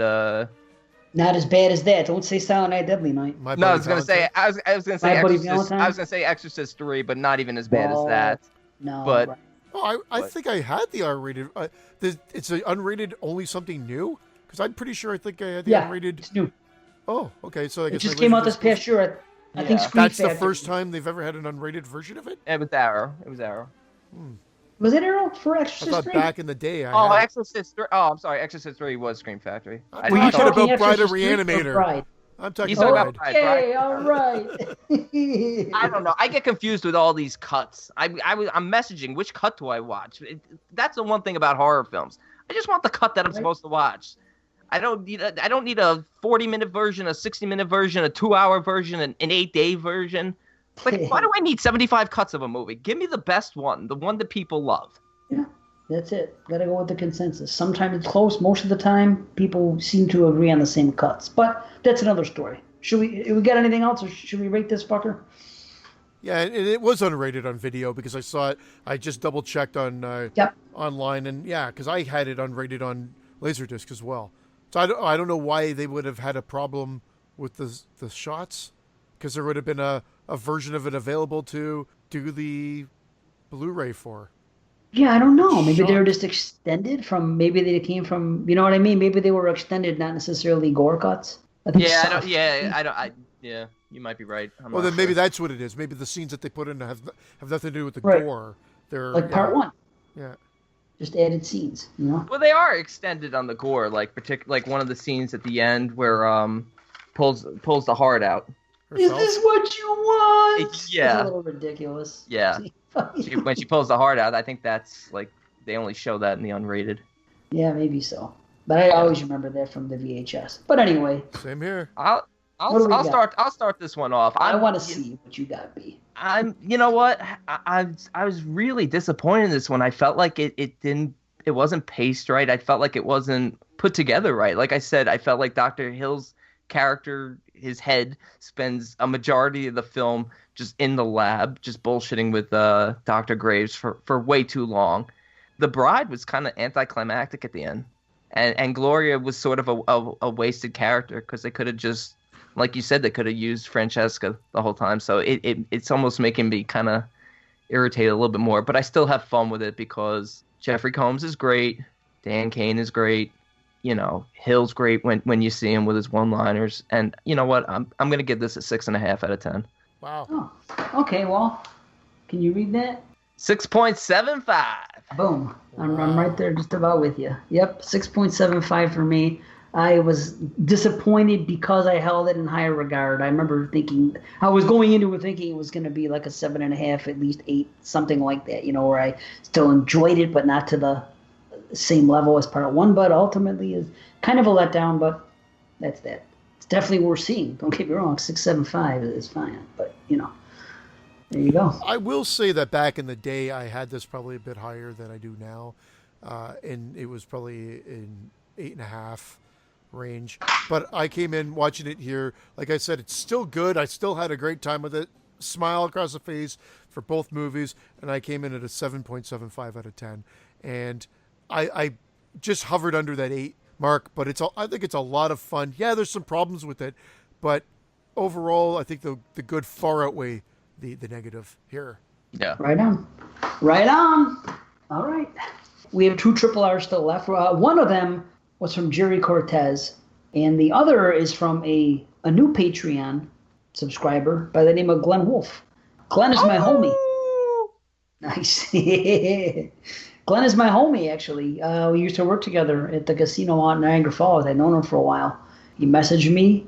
He's always listened along with the shows. He just started really listening. I think he was out of it for a while, but he started coming back 2 or 3 months ago to catch up with all these shows. He's been down since the Banana Laser days. He was like one of the first people I ever even showed at work that I had a podcast. So So he came back and he's like, yeah, I really like the show, and he's going to be starting a podcast of his own soon, and he knows a lot about a lot of different films as well.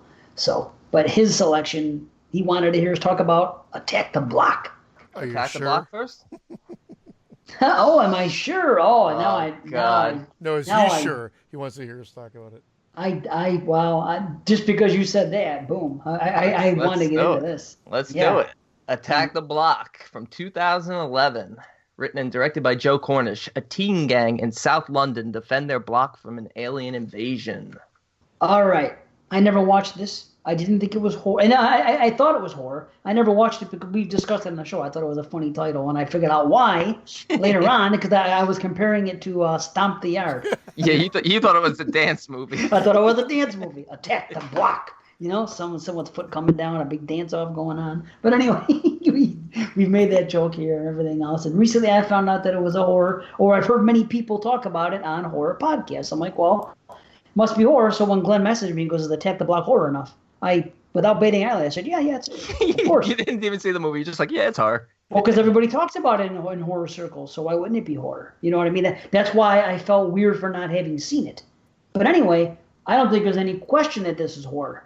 And I can't wait to hear someone tell me it's not, because if this isn't horror, then Shaun of the Dead isn't horror and freaking Cloverfield isn't horror. I think Christian's about to tell you it's not horror. I want to hear it. No, I'm not going to tell you that. I just don't like the movie.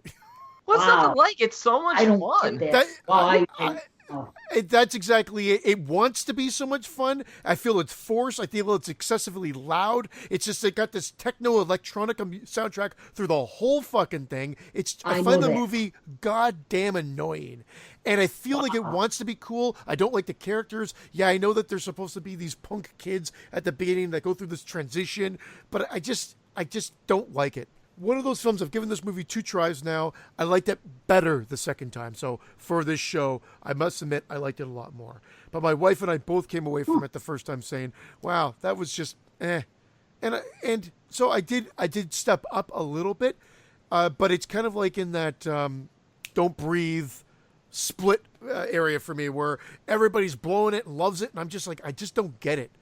It should be something, I feel like it should be something that I love. However, it's just the way we're introduced to the characters, what they do to a woman, and then I know that their arc is supposed to be that they're overcoming it, but I don't actually really think they do. No, they don't overcome their arc because I really think with the exception of Moses, these kids really aren't that bad. And Moses is the most conflicted of all because he's kind of doing what he has to do to survive because he's sort of on his own as we learn. But in terms of them robbing, what's her name, Sam? Jodie Whittaker's character, Jodie Whittaker, who I love. I'm a big fan of hers. I watch a show called Broadchurch that she's on, and if anybody's a Doctor Who fan, she is the first female Doctor Who now. Oh. Yeah, the girl who's robbed is Doctor Who now. Bill Castanelli loves that. Yeah, I'm a fan of her. She's great. So, but man, I just thought it was so much fun. I thought these kids, like, I think at the heart of it, they're just petty criminals, and you see, like, they're just sort of like a victim of their environment. They have great dialogue with each other. Yes. I love the dialogue. I love their own personal talk with fam and bruv and fucking. Bruv. I fell right into that. I'm going to start using that shit. Moses got shanked by Dobby. Yeah, the house elf. Yeah. Everything about what you guys are saying, I'm sorry. It was just so damn annoying. Do people pick on you because you say A or fucking something Canadian? They can't help that. It's their lingo for their gang in London. I found it, I don't want to say fascinating, that's too much, but I found it interesting. One of the kids says testicles. If they cut out those 3 gore scenes, it wouldn't even be, it would be Men in Black. It would be an action comedy. I find it more enjoyable than Men in Black. Well, I don't like Men in Black either. I'm just saying that's what it is. But they put 3 gore scenes. If those were cut completely out, I could even easily argue that it's not a horror movie. That's just a bunch of aliens and a comedy action about these kids trying to fight back these aliens that landed in their neighborhood. I just thought it's cool they didn't shy away from killing off some of the kids. You get Nick Frost also in here, who's sort of like our comic relief. Oh, wait, which guy was Nick Frost? Oh, was he the stoner guy with the the stoner guy with the long hair, yeah. Oh, it just occurred to me now that it had to be, wow, he plays a similar part in Shaun. Yeah, and you got Luke Treadaway, Harry Treadaway's brother, his twin brother who plays was it Brewis? He's Brewis. hilarious. Yeah, Brewis. I don't know. I really like there's a lot of characters in here. Oh, guys, I'm in the minority here. I know a lot of people love this movie. Hi-hats. Hi-hats is cool. That whole situation and that, all of them. I think my favorite character. Probs and Mayhem, the two little kids. Probs and Mayhem. Yeah. They come in at the end and they get the kid that's trapped up in that thing. What's that kid's name? Yeah, Biggs. Biggs was in the bin the whole movie. Biggs. How about when they kill one of the things and they're like, man, that's blacker than my cousin Femi. That line was good. That was a good one. How about, boy, you trying to get him naked? He told him that one part he told him the chick take his clothes off. What's that kid's name? He's my favorite kid. It starts with a P, I think. Pest? Pest. Yeah, I think Pest is my favorite character. I like all his dialogue. Pest had a lot of dialogue. It's just witty dialogue. It's like what I said about that one film where everything lands for me from this year, Dead Shack, where everything that comes out of their mouth lands. All the stuff that's supposed to be funny is. And that's how it is. But it isn't like ha-ha funny. It's like clever, witty dialogue. It isn't, you know what I mean? It's like ball-busting type. It's that British humor. I don't. I find that British humor is like that. It's much more clever. Oh, I love British humor. Yeah. I usually don't. It's funny. I expected you to be flipped on this. I expected you to be flipped. Definitely well produced. My only I will say this though. See, I didn't like that it was non-stop loud techno music almost throughout. It could have been scaled down a bit. I agree with that. That may have elevated me a whole point more. That's how annoying I found that was. Wow. Were you listening in your headphones? Would you have earbuds? Actually, I was. Yeah. That'll add to it. Okay. Yeah. I didn't, but maybe if I did. You know what I mean? I couldn't convince my wife to watch this again. When it first came out, I'm like, I could not wait to see it because of how much buzz it was getting. So then when we put it on, I'm like, oh, that's it? She actually checked out well before the movie, probably before the second act. And I stuck with it for the whole thing. And I said, it did get better. There's some good stuff here, guys. I don't want to sound like an asshole here. Like, it's just this movie. I'm trying to go through it all because everything that I feel like I should love with these type of movies would be in this film, but I just didn't like the characters. Wow, I love the characters. That's the difference. The characters is the best part. If you take the characters out of this movie, it's maybe a little too simplistic. I mean, the creatures kind of just look okay. They're like big black fur balls with green teeth. But the movie is simplistic.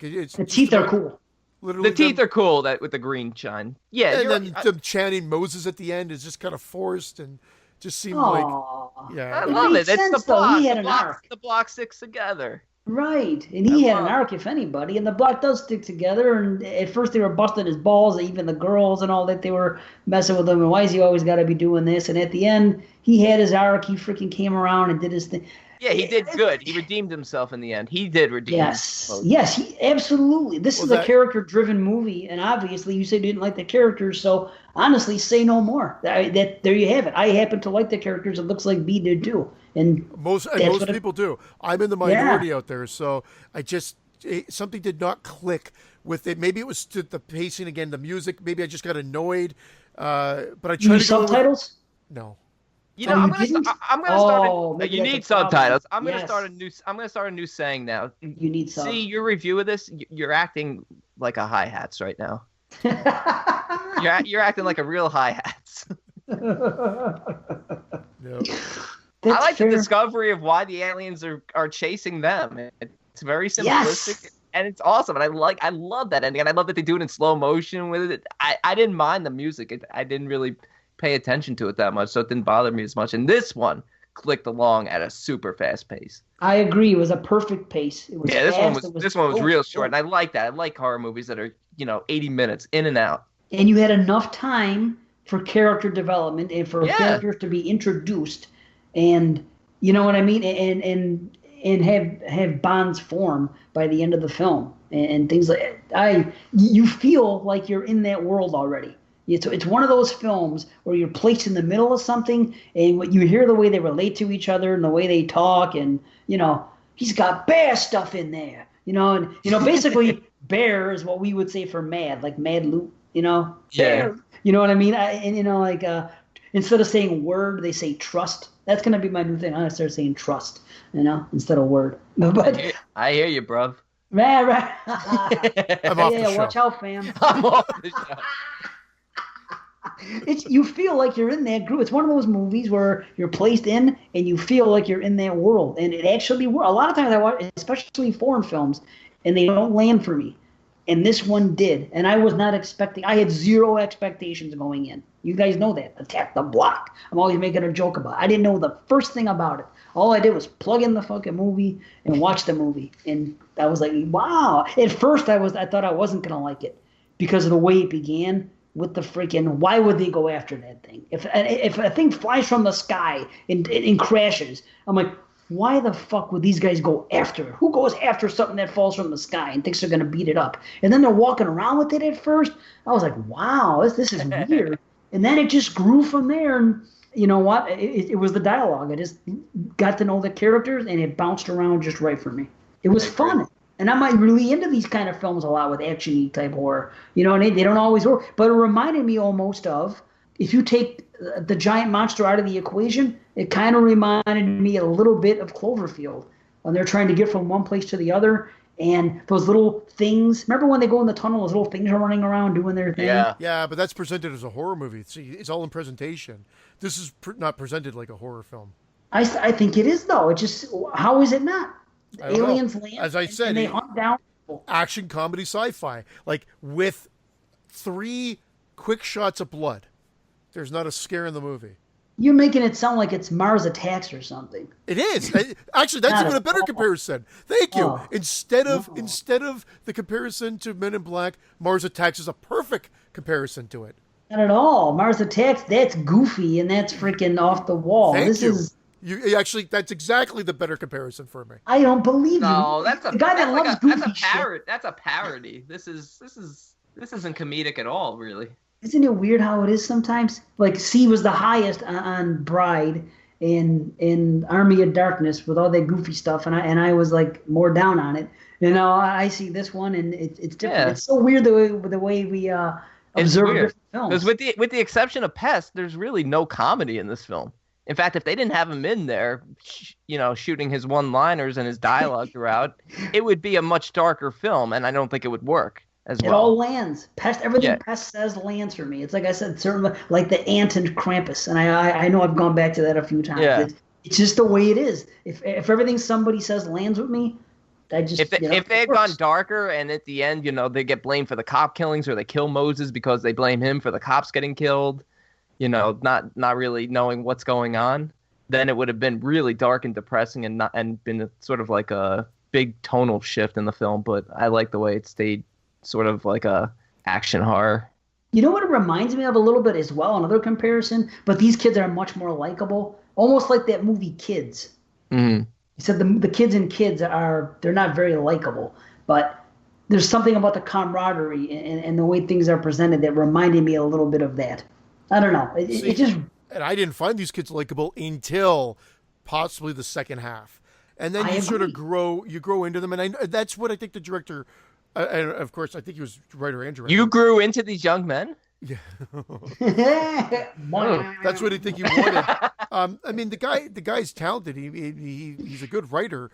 It just, for whatever reason, I just couldn't get into it 100%. I expected this to be 8 to 10 range for me. That's what I'm talking about. And I just was like more frustrated with it than not. I think you need to get out more and maybe attack the block a little. Attack the block. This is the one. It doesn't happen often, but yeah, this is the one I'm seem to be totally not on the same level of enjoyment as you two. It happens, man. I love it. It happens. It's good stuff. This was my second time watching it, and I had a blast with it again. It's my first, and if it's on Blue, I might even buy it. Yeah, I think it's on Blue. Is it? I might have to get on that shit. But yeah, it's like you said, see, I didn't like the kids at the beginning either, so it made me enjoy the movie all the more when I came around, and actually here I am talking, saying that I enjoyed the cast and I enjoyed the characters and their dialogue. So I guess that's what it comes down to. Yeah, I like Nick Frost, too. Sorry, Brendan. I like him, man. Okay. Shaun of the Dead, one of my faves. I felt he was wasted here. He was a little underused because, I mean, I love him in Shaun of the Dead and Hot Fuzz, but he was a little underused here. But they did have a lot of characters. But the positive of that is that here we are talking about all these different characters by name. we're talking about Pest and Moses and this one and that one and Brewis and all these different names. Whereas usually when it's bogged down with too many characters, you can't remember who's who. I only remembered Moses' name. Moses. Because it was Moses. Right. Yeah. Honestly, I don't remember any of the names. And I like the fact, and you know what? Even though I didn't feel like they needed it, because I immediately saw these kids, even though, they robbed her and it's deplorable and they're punks and whatever, I never pictured them as really heavy, bad criminals. And they had that scene, in the middle of the film, latter part of the film, where she sees Moses' bedroom and she questions that he has a little brother. Oh, yeah. Because she sees his sheets have like Spider-Man on or something. And no, it turns out they're his, and she finds out that he's 15. And that's what I assume. All these kids look like they're 14, 15 years old. They're just a victim of their environment, but they're just bad because they need to survive. Yep. You've got a potty mouth, man. That's good shit. And then when the kid rants, like, it's not about drugs or gangs or rap music or violence and video games. Oh, it's good shit, man. Good stuff. Anyway, we better cut it off. It's we enjoyed ourselves. Two of the three did. I'll tell you right now, I'm 7.5. 7.5 out of 10. I enjoyed it. Oh my God. I thought you were way higher than that based on what you were No. going for. I thought you were going to I thought you were going to be a little higher than that. I'm 8 out of 10. I thought you were both going to be higher than that. Holy shit. No, I thought we were both going to be at 8s. 7.5's not really that far off, but I thought we'd both be at 8s. And I'm 6.75. You would have thought we were at 9 and you were at You know 4. what this is, Christian, for you? Christian, this is your oh my God, what's that movie where they're dying in the office building in Chile with their heads exploding? Belko. From last year. This is your Belko. I ripped Belko apart and gave it a 7 last year, and everyone thought I hated that movie. No, and there's no hate. I just expected the love. You had higher. And I think, will I watch? I'm not going to say I'm never going to watch it again, because there was something there, and I was disappointed, and that music pissed me off, and the characters pissed me off a little bit. But yes, I know that there's an arc and there's redemption at the end. Something just didn't hit, and I will give it another try down the road. Cool. Nice. Cool. Well, thank you, Glenn. And thanks, Glenn. Yeah, I'm glad I got to see this film, because I probably never would have watched it. So I hope you come up with some more stuff, because it's always good to discover. All right. Oh, we're starting again? Yep, we're starting the show over again. Yeah. We got to do one more feature. We got to do Beyond, and then we got to do one more trip, and we're peace out. Peace out, bruv. Peace out, bruv. This was a mad good show, bruv. Yeah, we're going into Beyond Re-Animator. What? Did you look for her in the death house? If the warden found her, that's probably where he took her. The warden, but he's dead. God damn you! Religion's got nothing to do with this. Beyond Re-Animator from 2003, once again directed by Brian Usna. Everyone's favorite mad scientist, Herbert West, is currently in jail after having state's evidence turned against him by his former assistant, Dan Kane. There's a whole summary here. We don't need a whole summary. Yeah, That's all we need to know. Beyond Re-Animator, yeah. Herbert West in jail. Hijinks ensue. How's that? You know what, though? I gotta say one thing. I love the opening of this film. The opening of this film feels like a slasher film. Oh, yeah. Exactly. Does not belong. At first, I was like, what the fuck is going on here? Because I've watched this one time before. I've always liked this one. See, and I watched it one time before, and I was like, whoa, this came out about 10 years too late. In fact, that's exactly my first word. All right, sequel, about 10 years too late. I watched it by myself, and I'm like, wow, it felt like a been there, done that. Because at this point now, we had the Peter Jackson zombie films. We had so many other flicks that I don't think Shaun of the Dead had hit yet. I think Shaun of the Dead may have been the year after. This was 2003, correct? So this is 2003. Okay, I thought it was even later, because I got the DVD when it first came out, and I enjoyed it. And I only saw it once, but I haven't gone back to revisit it since. I liked it. I liked it. I was disappointed. I felt, like I said, it came out way too late, and I think at this point it was kind of forgotten. And my feelings haven't really changed much. Great production value. I love the jail setting, but I found everything else kind of forced. There were some things I didn't like about the film, particularly with the exception of 2 characters in this film. The acting is really bad. I noticed something, and I'm never one of these people that say I don't like the way somebody's accent sounded. Most of the time, I don't even know if it's a foreigner. Like, I always find out later. Like, I listen to a podcast and I go, oh, so-and-so trying to sound American was awful. And I was like, he's not American? I never pick up. But as I'm watching this film, when that chick comes in, the main girl, what's her name? Laura, when she comes in, she's talking. I'm like, this girl is definitely not American. I got to look her up. So sure enough, I looked her up, born in Madrid, Spain. Like, okay, I never catch on, but I knew her accent. Her accent comes in and out. Is that what you're gonna say? Yes. You could tell that she's putting on a fake English, that she's not from America or North America. And I'm like, I picked up on it. And you know something? Because I noticed that too. She was still one of the 2 people that I thought were decent enough in this film. Her and Dr. West. I thought the kid who played Howard, the guy who played Howard, was just over the top dreadful, and it should have focused more on Herbert. But that opening scene is just awesome, and you know what I thought it was going to be? They were watching I remember this took place in prison. That's all I remembered. I thought that they were going to be watching a movie in prison. That's what I thought. I honestly thought it was at first. I love it. I didn't remember it either, and I thought that they stole like a special effect from Return of the Living Dead 3, which Brian Usna also directed, and I honestly thought that no jaw zombie thing was like a stowaway from that. It looked like, what's his name? Dr. Tongue from Day of the Dead, the guy in the beginning. And that too. So it was a cool opening. I don't know about him keeping the reagent with for the 13 years. reagent and then being so fixated on seeing a guy being put into a car. I guess he followed the case. And well, he was fixated because his sister got killed. So I thought when they get to the prison, it's going to be a whole revenge thing. But when it gets to the prison, and the prison setting's awesome, and what ensues I thought was a lot of fun, and that's why I really enjoyed this film. But what I thought it was going to be was a revenge story, but it's not. He wants to work with Dr. West. I didn't really get that motive, but I really enjoyed like Laura's character, Elsa Pataki. Man, she is stunning. Oh my God. She went on. She's like Fast and the Furious fame now, right? Oh yeah, and she's married to Chris Hemsworth. She's been married to Thor forever. They have like 3 kids together. So I don't know if she does many movies, but she's married to Thor, so they're doing okay. I thought you guys complained about the pacing in the last one. I thought this one had pacing issues. Like I said, it looked good. It looked good. It was way too long. Again, 4 hours welcome. Couldn't they come out with a better nickname than Ratty for the rat? Ratty. That just complained. He's a fucking imbecile in prison. Of course he'd call it something stupid. You know what? Kissing was the worst. Why would you trust a rat to kiss him? You know what the best part is, though, about this one?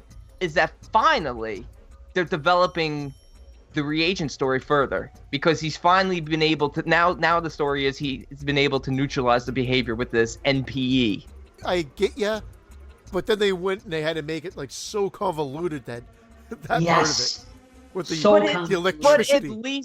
But at least it's elevated and it's something. So again, we're not going to be dealing with bumbling idiots. We're now going to be dealing with functioning human beings, and the fact that they cross species, and it gets goofy, but it's kind of funny, especially when he crosses the warden at the end with the rat. Yeah, but it didn't make sense because the warden came back in 2 people. He came back as himself, and then she was half of the girl. Because the person, because he used the nanoplasm. He used the warden's nanoplasm on Laura, so part of his behavior went into her, which is why she was so psychotic at times, because he was a psychotic warden. I'm getting dizzy just hearing you say it. And then she used the Ratty's nanoplasma on the warden, and he became ratty and psychotic. Oh, it was too much. It honestly, a movie like this, dumb fun, if you will, gory effects, whatever, which most of the effects don't landed. That's fine. But movies like this don't need to be convoluted and complicated. And they tried to over-explain things. This is not that type of movie to do it in. How do you have 2 other films where we understand exactly what it is, and we get to this 3rd film where it's a foreign land and everybody in this movie is Spanish, it seems, and it just seems a little bit... it's true, and I looked it up and it's in Madrid, it's in Spain. It just doesn't have that feel, and of course I looked up that girl, and I'm like, this guy's Spanish too, and so is this guy. Let me look, and sure enough, they did it on the cheap, and they filmed it in Spain, which is fine, but it's when I mean foreign, I don't even necessarily mean foreign as foreign country, just foreign feeling compared to the feeling of 1 and 2. Even Ratty was a Spanish rat. A different look. It didn't. It was a different look to the film too. Spanish Like, I mean, I know we're talking about 13 years later or 14 years later. However, it just, like I said, part 1 and part 2 look like a duo. The film stock looks the same. It was close enough, I guess, because Bruce Abbott was there, David Gale. But this one, you just have Jeffrey Combs. He does all he can do. He's still good in the movie. He's the only reason to watch the movie. The effects I thought were a little bit more sloppy in this. And I felt like it's just, again, I said this a lot tonight, I feel like it's a cop-out. But I've been there, done that. At this point, we had seen everything, so everything that just seemed kind of ho-hum. The half-man. Now, did you like the Moses better in this movie or the Moses from Attack the Block better? Or Moses from the Ten Commandments?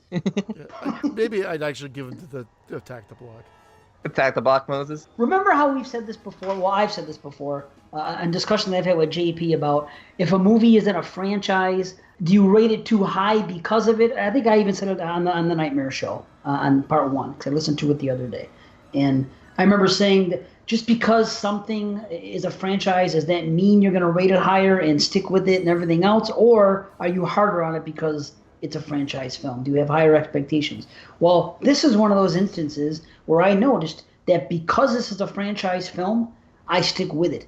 If Herbert West is not the lead in this film, and this is a random horror movie from 2018 about some other scientist that got put away that learned something, I might not even, I'd finish the movie, but I probably would have lost interest a lot sooner in it, and 1.5 the second half, and at the end of the day, giving it a 5 out of 10. But because it's Herbert West and it's a character I know, I hang in and I get a little more out of it. Does that make sense to you guys? Yeah, actually, without a doubt, it makes sense. I agree too. I agree too, but I had fun with this one, even though it's clearly not on the level in terms of the way it's made as 1 and 2. I have just as much fun with this one as I do 2.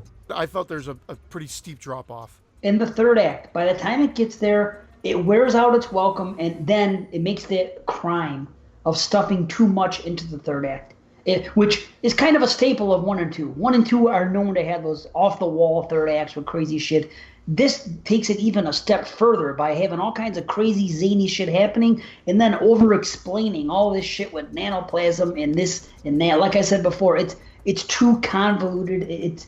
It's too much. It ends up being a shame because if you would have spread these gags that we see in the last 20 minutes out throughout the film, paced better, like let something that happened in the third act happen in the first, another one in the second, something where these good gags and these good effects were spread out a little more and just was written a little bit differently, you could have had a better film. I just think that it was just ill-paced, and on top of it, it took too long to get to that stuff.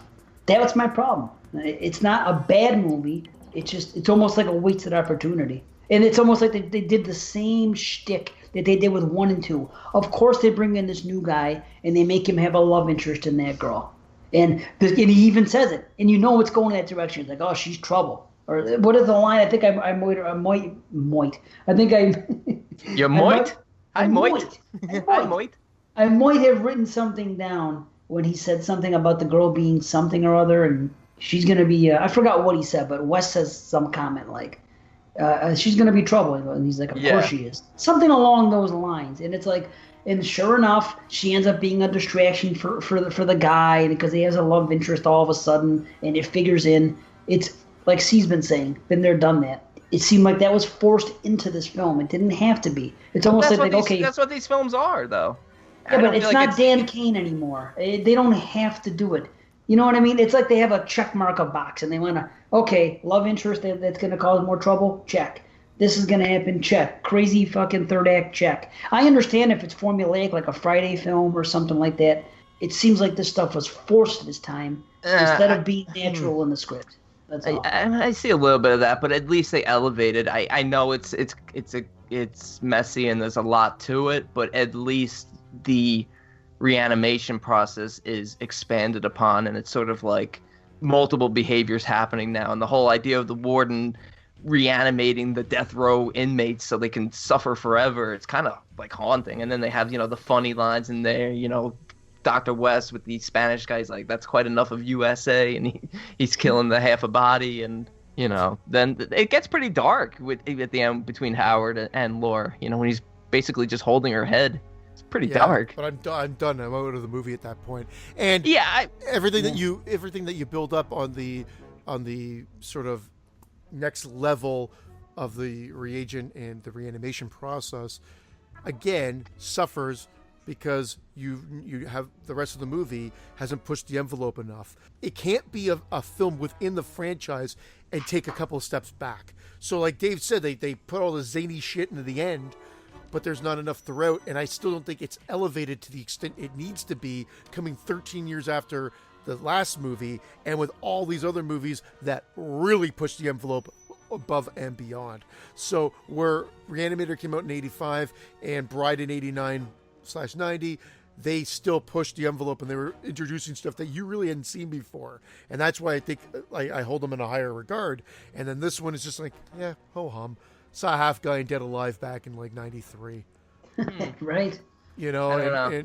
And so it just, the story elements weren't enough to like overwhelm me, I guess. I couldn't keep up. Everybody kept dying and coming back. Yeah, see, I like that. I thought the wackiness of it kept me in it because I wasn't taking it too seriously because I thought the acting was very off, especially from our lead character, who's Howard in this. He seems to be more prominent than even Dr. West, which I thought was maybe a little bit of a mistake. But it seems like when this film is over, it felt like this film is almost like a stepping stone to the next film that we never get. It seems like the story's not over. It's too bad. They're probably hoping that they're going to do another one. I guess this didn't perform well. I don't think it did. I don't think it did. And you're probably right about the timing. I didn't realize this one was. I don't know why I thought they were all pretty close to each other in terms of release. I didn't realize this one was 2003. Yeah, I remember when it came out, I was shocked because it was direct to DVD, and all of a sudden, wow, Beyond Re-Animator. And I bought it, and I watched it with my friend, the same friend that I watched the originals with when they came out way back in the day. So, and I remember we watched it, and we actually had fun with it. But I still have might have been fun nostalgia. With it. And I still rate it probably higher than I should, but I still have a lot of fun with it. I just get confused. It gets a little too hokey for me, too zany, too confusing on top of it, and I don't know. You say I wasn't confused by it. I just felt like it was a missed opportunity.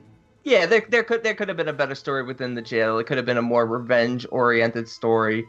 This could have been the end of Dr. West.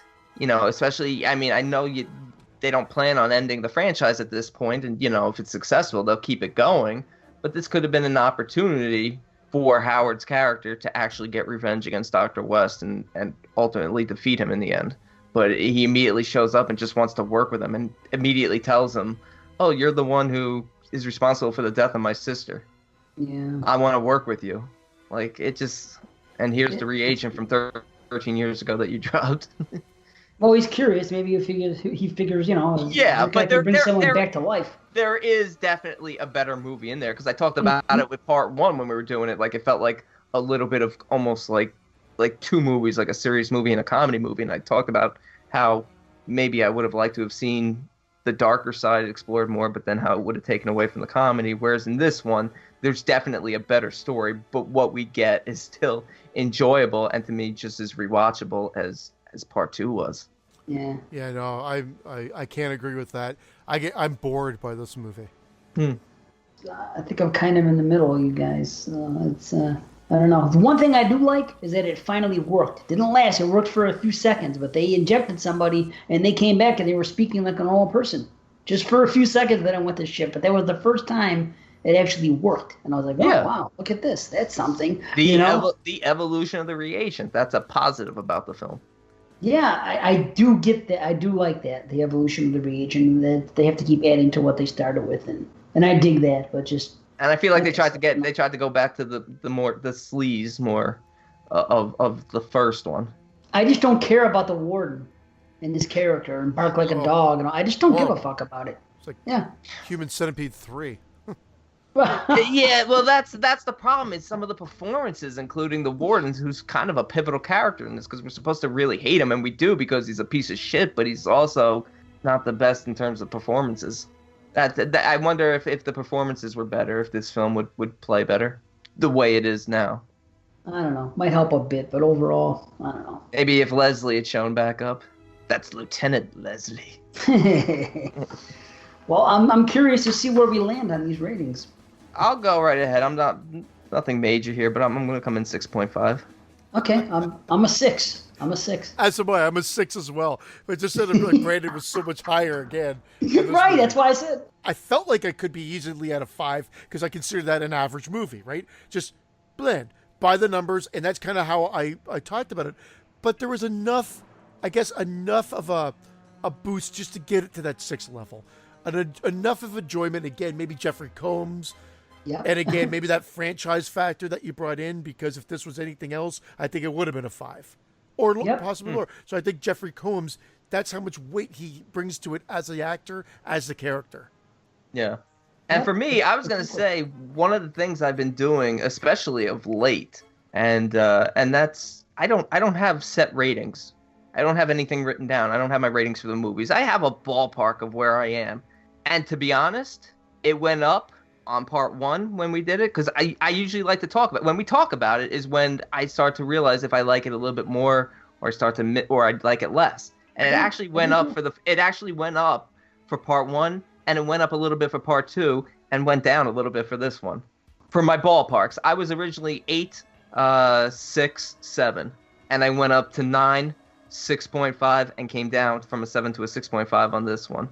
Now, to me, that doesn't really make much of a difference. I still enjoy it, but talking about the missed opportunities and the potential there always makes me want to drop it even more when I think back about that.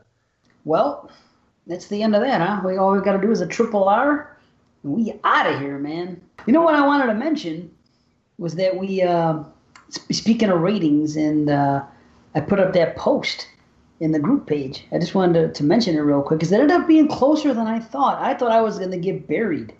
I didn't think so. Not because you're Dave Z, but because I really feel like a lot of people share your opinion on part 4. I just have always felt that I'm like the voice that everyone loves it, and I've always felt like the bad guy because I always am the one that shits on it. But if I look at it right now, it says, here's what we put on there. And this is what I said. I've had 2 to 3 people comment about agreeing with me on A Nightmare on Elm Street 4. I think I'll lose the vote, but what's your opinion? And the choices were good entry, agree with Christian and Brandon, jump the shark, agree with Dave Z. And as it ended up right now, you guys have won 72 to 60. Or no, 74 to 62. Either way, a difference of only 12 votes. I haven't voted yet. Make it closer.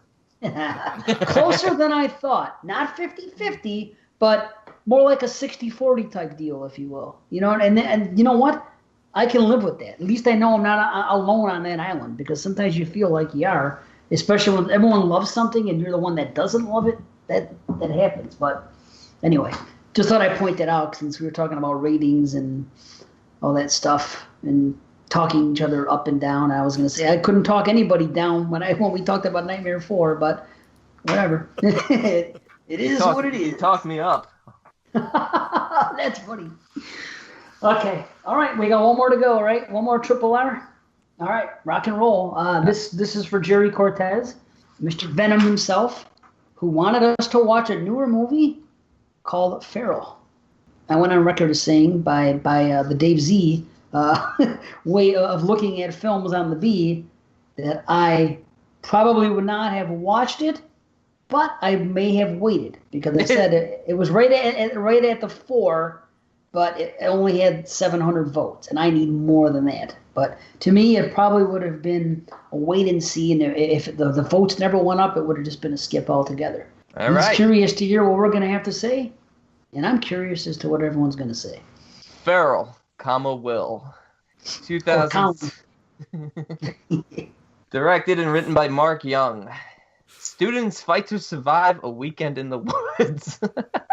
That's the description on the B. That's how much this movie's hated. They're like, students fight in the woods. Okay. I could put it in simplest terms. Watch Evil Dead instead. Well, I agree with that statement.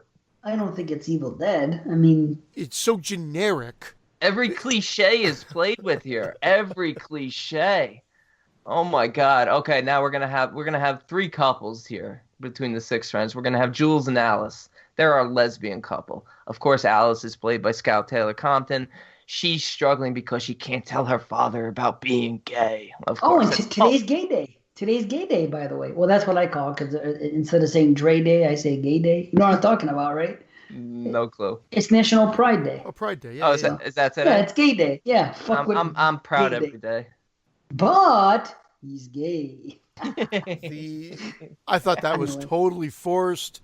Totally forced. And of course, she used to go out with Jesse, who's now dating Gina, who's also a beautiful girl, but Jesse's angry and still in love with Alice. So, of course, he hates Alice's girlfriend, Jules. And then you got Matt and Bree, who are sort of like just the add-on characters who get engaged the minute they go camping. And then, of course, they're disposed of rather quickly. But, man, it seems like the gore in this film is pretty decent, but it's very dark. Thank you. I was going to say, but it's too dark. Maybe on purpose because of what they were working with. But exactly. Yes, it is too dark with the gore scenes, and it's too bad because I was like, And I'm watching, and I'm like, the gore is really good. And then as I'm thinking about it, I'm like, is it though? I pulled the Jamie. I'm like, he sure as fuck did. Is it though? Is it though? Like, because it's so dark, and it's the same thing. Every scene, it looks like everyone's throat's getting ripped out, but yet they're still alive. Oh, the production values on this are shockingly good. Like, yeah, they are. I was shocked at how well the movie looked. The first gore scene was a little rushed. Like, it just seemed a little weak. And then you're right. Then it seems like a lot of people getting their throats slashed, and there's a lot of blood spray. It seems like it's too far and few in between, even though there is enough of them, I guess. The movie just stops dead for all the exposition and the story. And again, the theme of the night, been there, done that. I hate to say it because I'm sounding like a broken record, so it's almost like a cop-out, as I made reference to earlier, but that it's so derivative. That's the major weakness, and it's all the fault of the script. So even the actors, because there's some okay actors in this, but they're given dreck in the sense of for dialogue. Yeah, I can't criticize any of the actors. It's just really the story is so generic. The thing. They're here. You don't know what worse is. You're about to see worse, or something like that. I'm like, really? You don't know what death is. Yeah, it's. You know what though? The setup, the first act was very familiar. You can call it generic. I choose to call it familiar in this case because I was actually comfortable in the first act with it. Okay, kids coming up here, no bullshit. Nowadays, every movie has to be. I don't know. I can't really come up with the right words for it. But I was actually happy to sit down and watch a simple film, and I'm watching the first act and I'm watching things unfold, and it's just 6 kids camping, and all hell's about to break loose. And I was happy to be in familiar territory. I really was, because everything nowadays tries so hard to be different.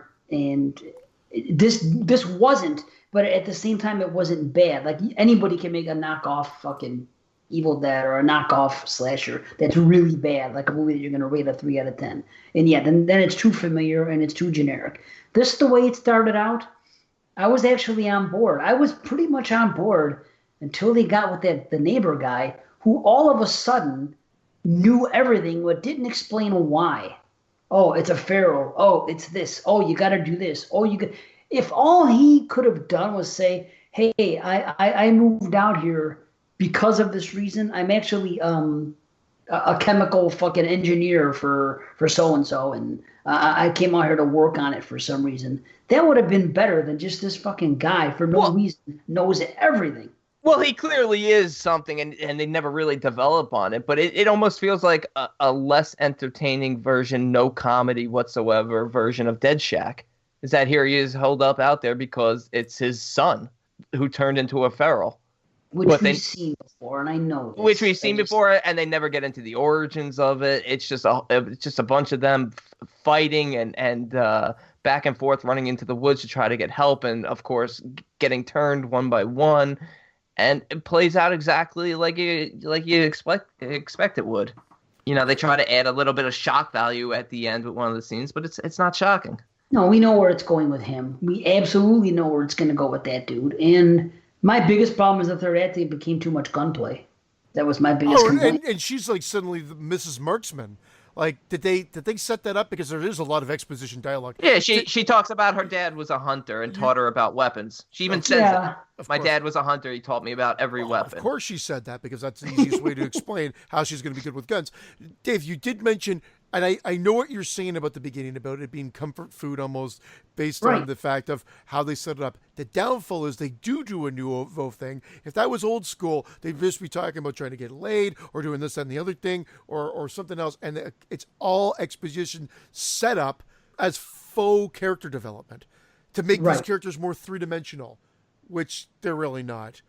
And they add the gay thing in, I think, as a cop-out to try to add dimension to the character.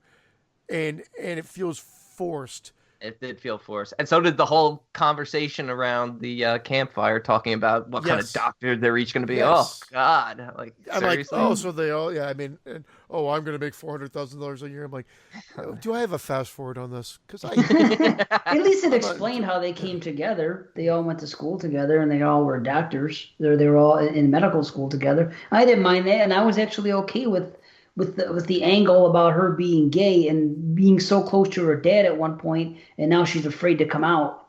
And well, I was close to her dad, she shouldn't have been afraid to come out. You know what? I could buy that, but where it fails is that the Ferrells are just the makeup on them is just terrible. It's just they look like really? I don't think it's terrible. They look like anorexic vampires. Actually, I will agree with Dave. I didn't find any fault with the makeup. I didn't like it. I thought no issues. Specifically, Talbot's son looked awful. You couldn't really get a feel for what he is. I do agree that I felt like some of the later transitions were a little bit better. When you could actually see the Ferrell. For a while, you couldn't see it. It was dark. Well, you could see him. It looked awful. It looked almost like. Yeah, I like the look of him. Yeah, I didn't like it. Like, I don't know. Did you guys watch The Wildling yet? No, but I plan to. Okay, like I'm talking, between The Wildling and Dead Shack, this film has like elements of both those films, but those two films like are just head and shoulders above the rest. Like literally no dandruff. That's how head and shoulders they are above the rest. How did he coin the term feral for them? It's a feral. Yeah, they're wild. Yeah. I mean, because they're ferals. It's a feral virus. Doesn't he say at one point? Yeah, I think so. Yeah, it is. That's why I thought you would. It was like very like Walking Dead season 1, where the guy could have explained himself and said, "Hey, there's a virus." And that would have been cliche. And even when he did, though, he was still against these characters, which made no sense whatsoever. Like, why is like at this point okay? Like, he's protecting himself. You know that old fucking. But it was stupid. They were like. Nothing would have happened if he had joined them. It was stupid. They focused on the wrong things here. And that dialogue, oh my God. I love how they made the first guy leave the tent, walk him out to take a piss, just like you're in an old slasher movie. Like he couldn't just get out of the tent and piss on the side. He has to go walk to experience the night air, piss, because so when he screams, no one can hear it. And of course, the lesbian has to kill the strongest male character in the film. She pushes Jesse right into the bear trap, which ultimately leads to his death. I do like that whole situation. That was cool, man. That was funny, but it's stupid at the same time. I'm a sucker for bear trap stuff too, but they tried to get out. That seemed realistic. They tried 3 or 4 times to get him out of the bear trap, and it didn't work. It's just, I don't know, something about that I was okay with. I didn't really lose steam until that guy, knowing every fucking thing, all of a sudden he's like Dr. Loomis, and and then all the gunplay in the third act was just. Oh, and all the back and forth. He runs out of the house, then he sneaks back in, then he's out, he sneaks back in. I'm gonna take your gun. You get the gun back from me. Here's something that'll add some levity to this. I have a question. How come in horror movies people are always so concerned with turning after they die? I don't want to turn into one of them. I don't want to who gives a fuck? Dead is dead. You're not going to feel it. It's not going to have anything to do with your legacy. People are always so wrapped up in that. I don't get it. What am I missing here? Who gives a fuck? Hey, if I saw you guys become hideous monsters or if I ever saw you guys become good podcasters, like I'd be like, I don't want to become. It's a waka night again with this guy. Waka. But you know what I mean?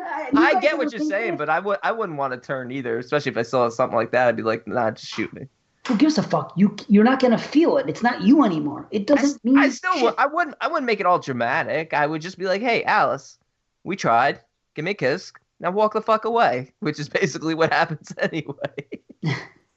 True, but they always have the line, I don't want to be one of those things. How many times have you seen that in zombie films or in infected films or anything? And they always make a big deal out of it. It's like, well, I think it's the idea that you don't know. You don't really know. Are you going to still partially be you in there? They never seem to act like it, so I'm just going by what you see in the same movie.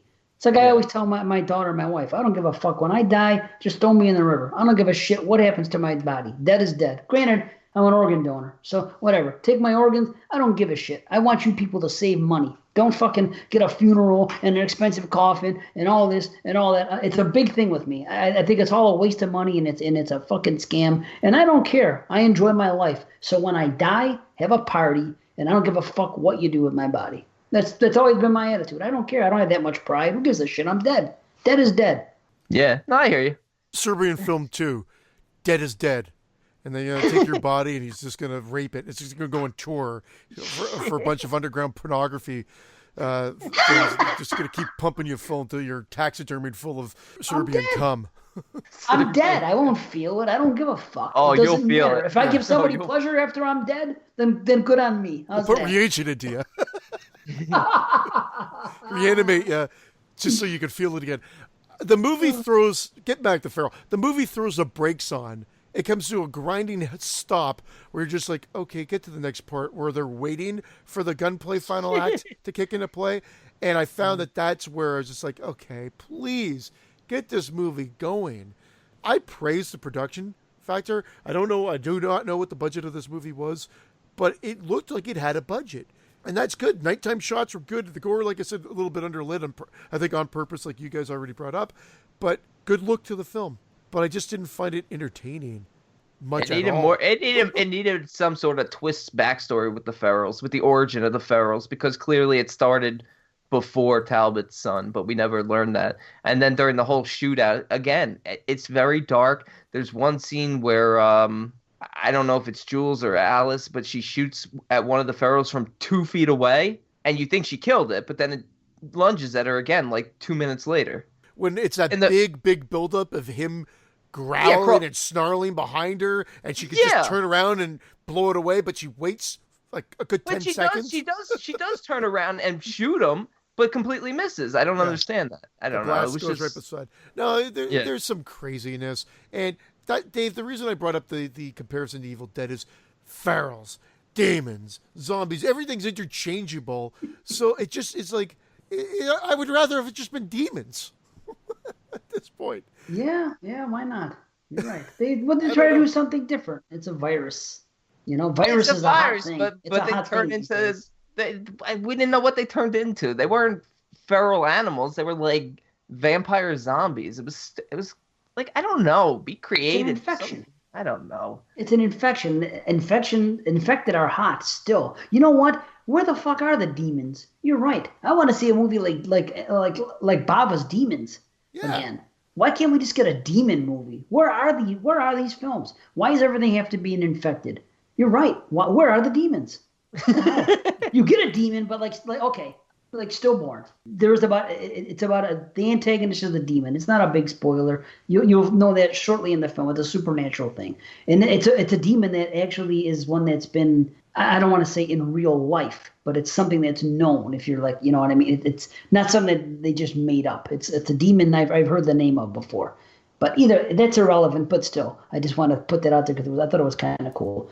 But you do get a demon in that respect, like a Conjuring occasionally. But I want to see a batshit crazy demons film, like Demons again, stuff like that. Wouldn't that be cool? It's coming next year. It's coming next year in 2019. Feral 2. Feral 2. Where are the demons?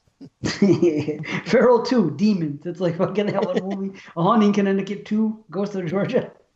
Ghost of The Last Exorcism 2. Haunted in Connecticut 2. Ghosts of Georgia. I mean, oh my Lord. Anyway, brilliant. Yeah, I don't think this movie failed, but it also didn't succeed. I give it a 5 out of 10. Painfully average. Good production value. Enough said. 5.5. I'm right there with you guys. 5 out of 10. I even wrote really good sound design. I liked some of the music they used also. Yeah, that was fine. Yeah. And we didn't do it this time. For whatever reason, this week we forgot to do 2018. We just have been doing head ratings. We did, but we didn't do it for our earlier films. When we did No, we didn't. We didn't. So we par for the course. You started that off. I noticed that when you shot out 7 for 10 for Stillborn. So I was just like, you know what? We'll just go with this. Oh, you're right. I don't think anything's making any lists anyway. Although Strangers Pray at Night was really fun. Right on. Cool. Well, thanks, Jerry. Thanks for that. I hope we helped. I mean, he said he didn't know what he felt. He seems like he likes it more than other people, and he's been taking. I don't think we did anything to help, but we examined it as best we could. I think Christian sewed it up. I can't talk. Summed it up perfectly. I would say sewed it up.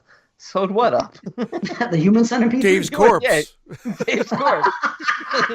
After putting his own white, salty reagent inside of it. Christian summed it up perfectly. It's painfully average. And it's not that you can't tell the same story again and still have it be fun, but just it needed to just do some things differently.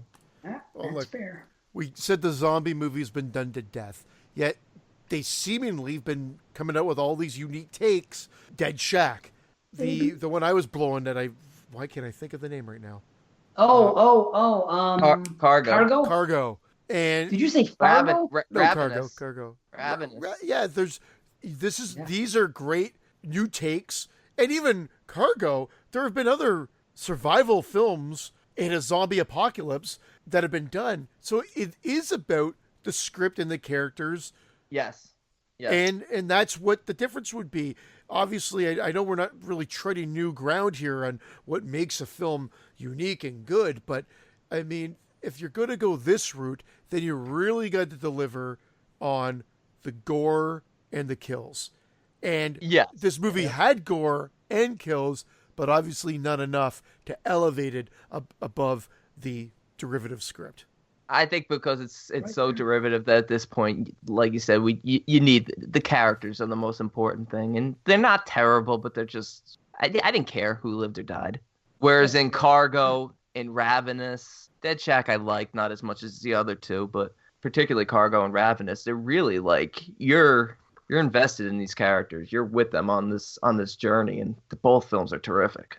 Truth. Well, even that other one, you fucking guy. Even It Stains the Sands Red last year. Yeah, or Stains His Pants Brown. Yeah. Which I might have done during this episode. That joke doesn't get old. It doesn't. I was thinking of that film too before, so that's a good callback to that one. Yeah, the zombie genre is really, really going strong as far as I'm concerned. It's actually become one of my favorite genres of the last few years. Well, when it's not regular zombie fare, yes. Yeah, I didn't see saw the new the Day of the Dead Reckoning, is that what it was called? Oh well, he should have known better. Yeah, you should have known. Bloodline. Whatever the fuck, Reckoning, Bloodline. Hey, people liked it better than I did, but yeah, it was a giant. That I wouldn't watch, but these character driven ones, that could always save a film, even if the story is generic to something we've seen before. Just good characters. That's what makes The Battery such a great film. Right on. You're right about that. It's nothing new in terms of zombies, but just those two characters are so engaging. For sure. I gotta watch Cargo. Matter of fact, I gotta get a jump on my 2018s. I gotta get back in the swing. Yeah, I've slowed down a lot on 2018. I'm still right on pace for what I want to hit, but I just I haven't been overly impressed. Don't watch Claw. No. I'm gonna watch Cargo. I'm gonna try to go see Hereditary. I'm gonna watch Strangers 2. I got a nice list of films that I think. Yeah, I still gotta see Hereditary and Quiet Place. Oh, you gotta see Quiet Place. Yeah, I gotta see both those. I got a lot of good ones still left to see. Maybe next show we'll do 2018s again. I don't know what we're gonna do. Who knows? Maybe another trilogy like this with some trips. I don't know. I've got to watch The Descent again. I just didn't get to it for this show, but I do have to watch it again. Yeah. maybe something will come up. Maybe something will come up with Patreon. Yeah, thank you guys. Thank you to the patrons. You know, we had 2 of them as RRRs tonight. So if you guys want to be on there, www.patreon.com/explodingheads. Just $1 a month gives you all access. You get to see the videos, you get early access to the shows, and you get on the drawings. Obviously, we had a few tonight. So I just did a video tonight with my daughter, me and Frankie Z, and I said tonight I will absolutely put out a video a month starting now, no question, one way or the other. So we'll try to get more stuff out there. But that's that. Yeah. Next show, we don't know what we're doing. Maybe a show like this, maybe a 2018, maybe a top 20, maybe just topics. I don't know. We don't know what we're going to do. Maybe we're not doing another show. Maybe this is the last show. Yes. In that case, fuck both of you. Right. And if I die, do whatever you want to my corpse. Okay? I never liked either one of you. Nice. Okay. Let's sign off. Let's do a professional sign off again. Oh, one of these. Yeah. Again, yeah. Thank you, everybody. We love you all. Thank you, everybody. Again, keep sharing the show. Keep subscribing. Tell your friends. Tell your family. Fun at parties. Okay, anyway, let me try to get serious. Thank you. We love you guys. And thanks for making us #1 on Horrorphilia Network once again. Boom! That was a nice surprise. Much love, bruv. Take care, everybody. Take care, everybody. We'll see you guys next time. And that's the end of that. I'm Dave Z. I'm Christian. And I'm not. Peace out. And I'm not. What the fuck is that? I'm Christian and I'm not.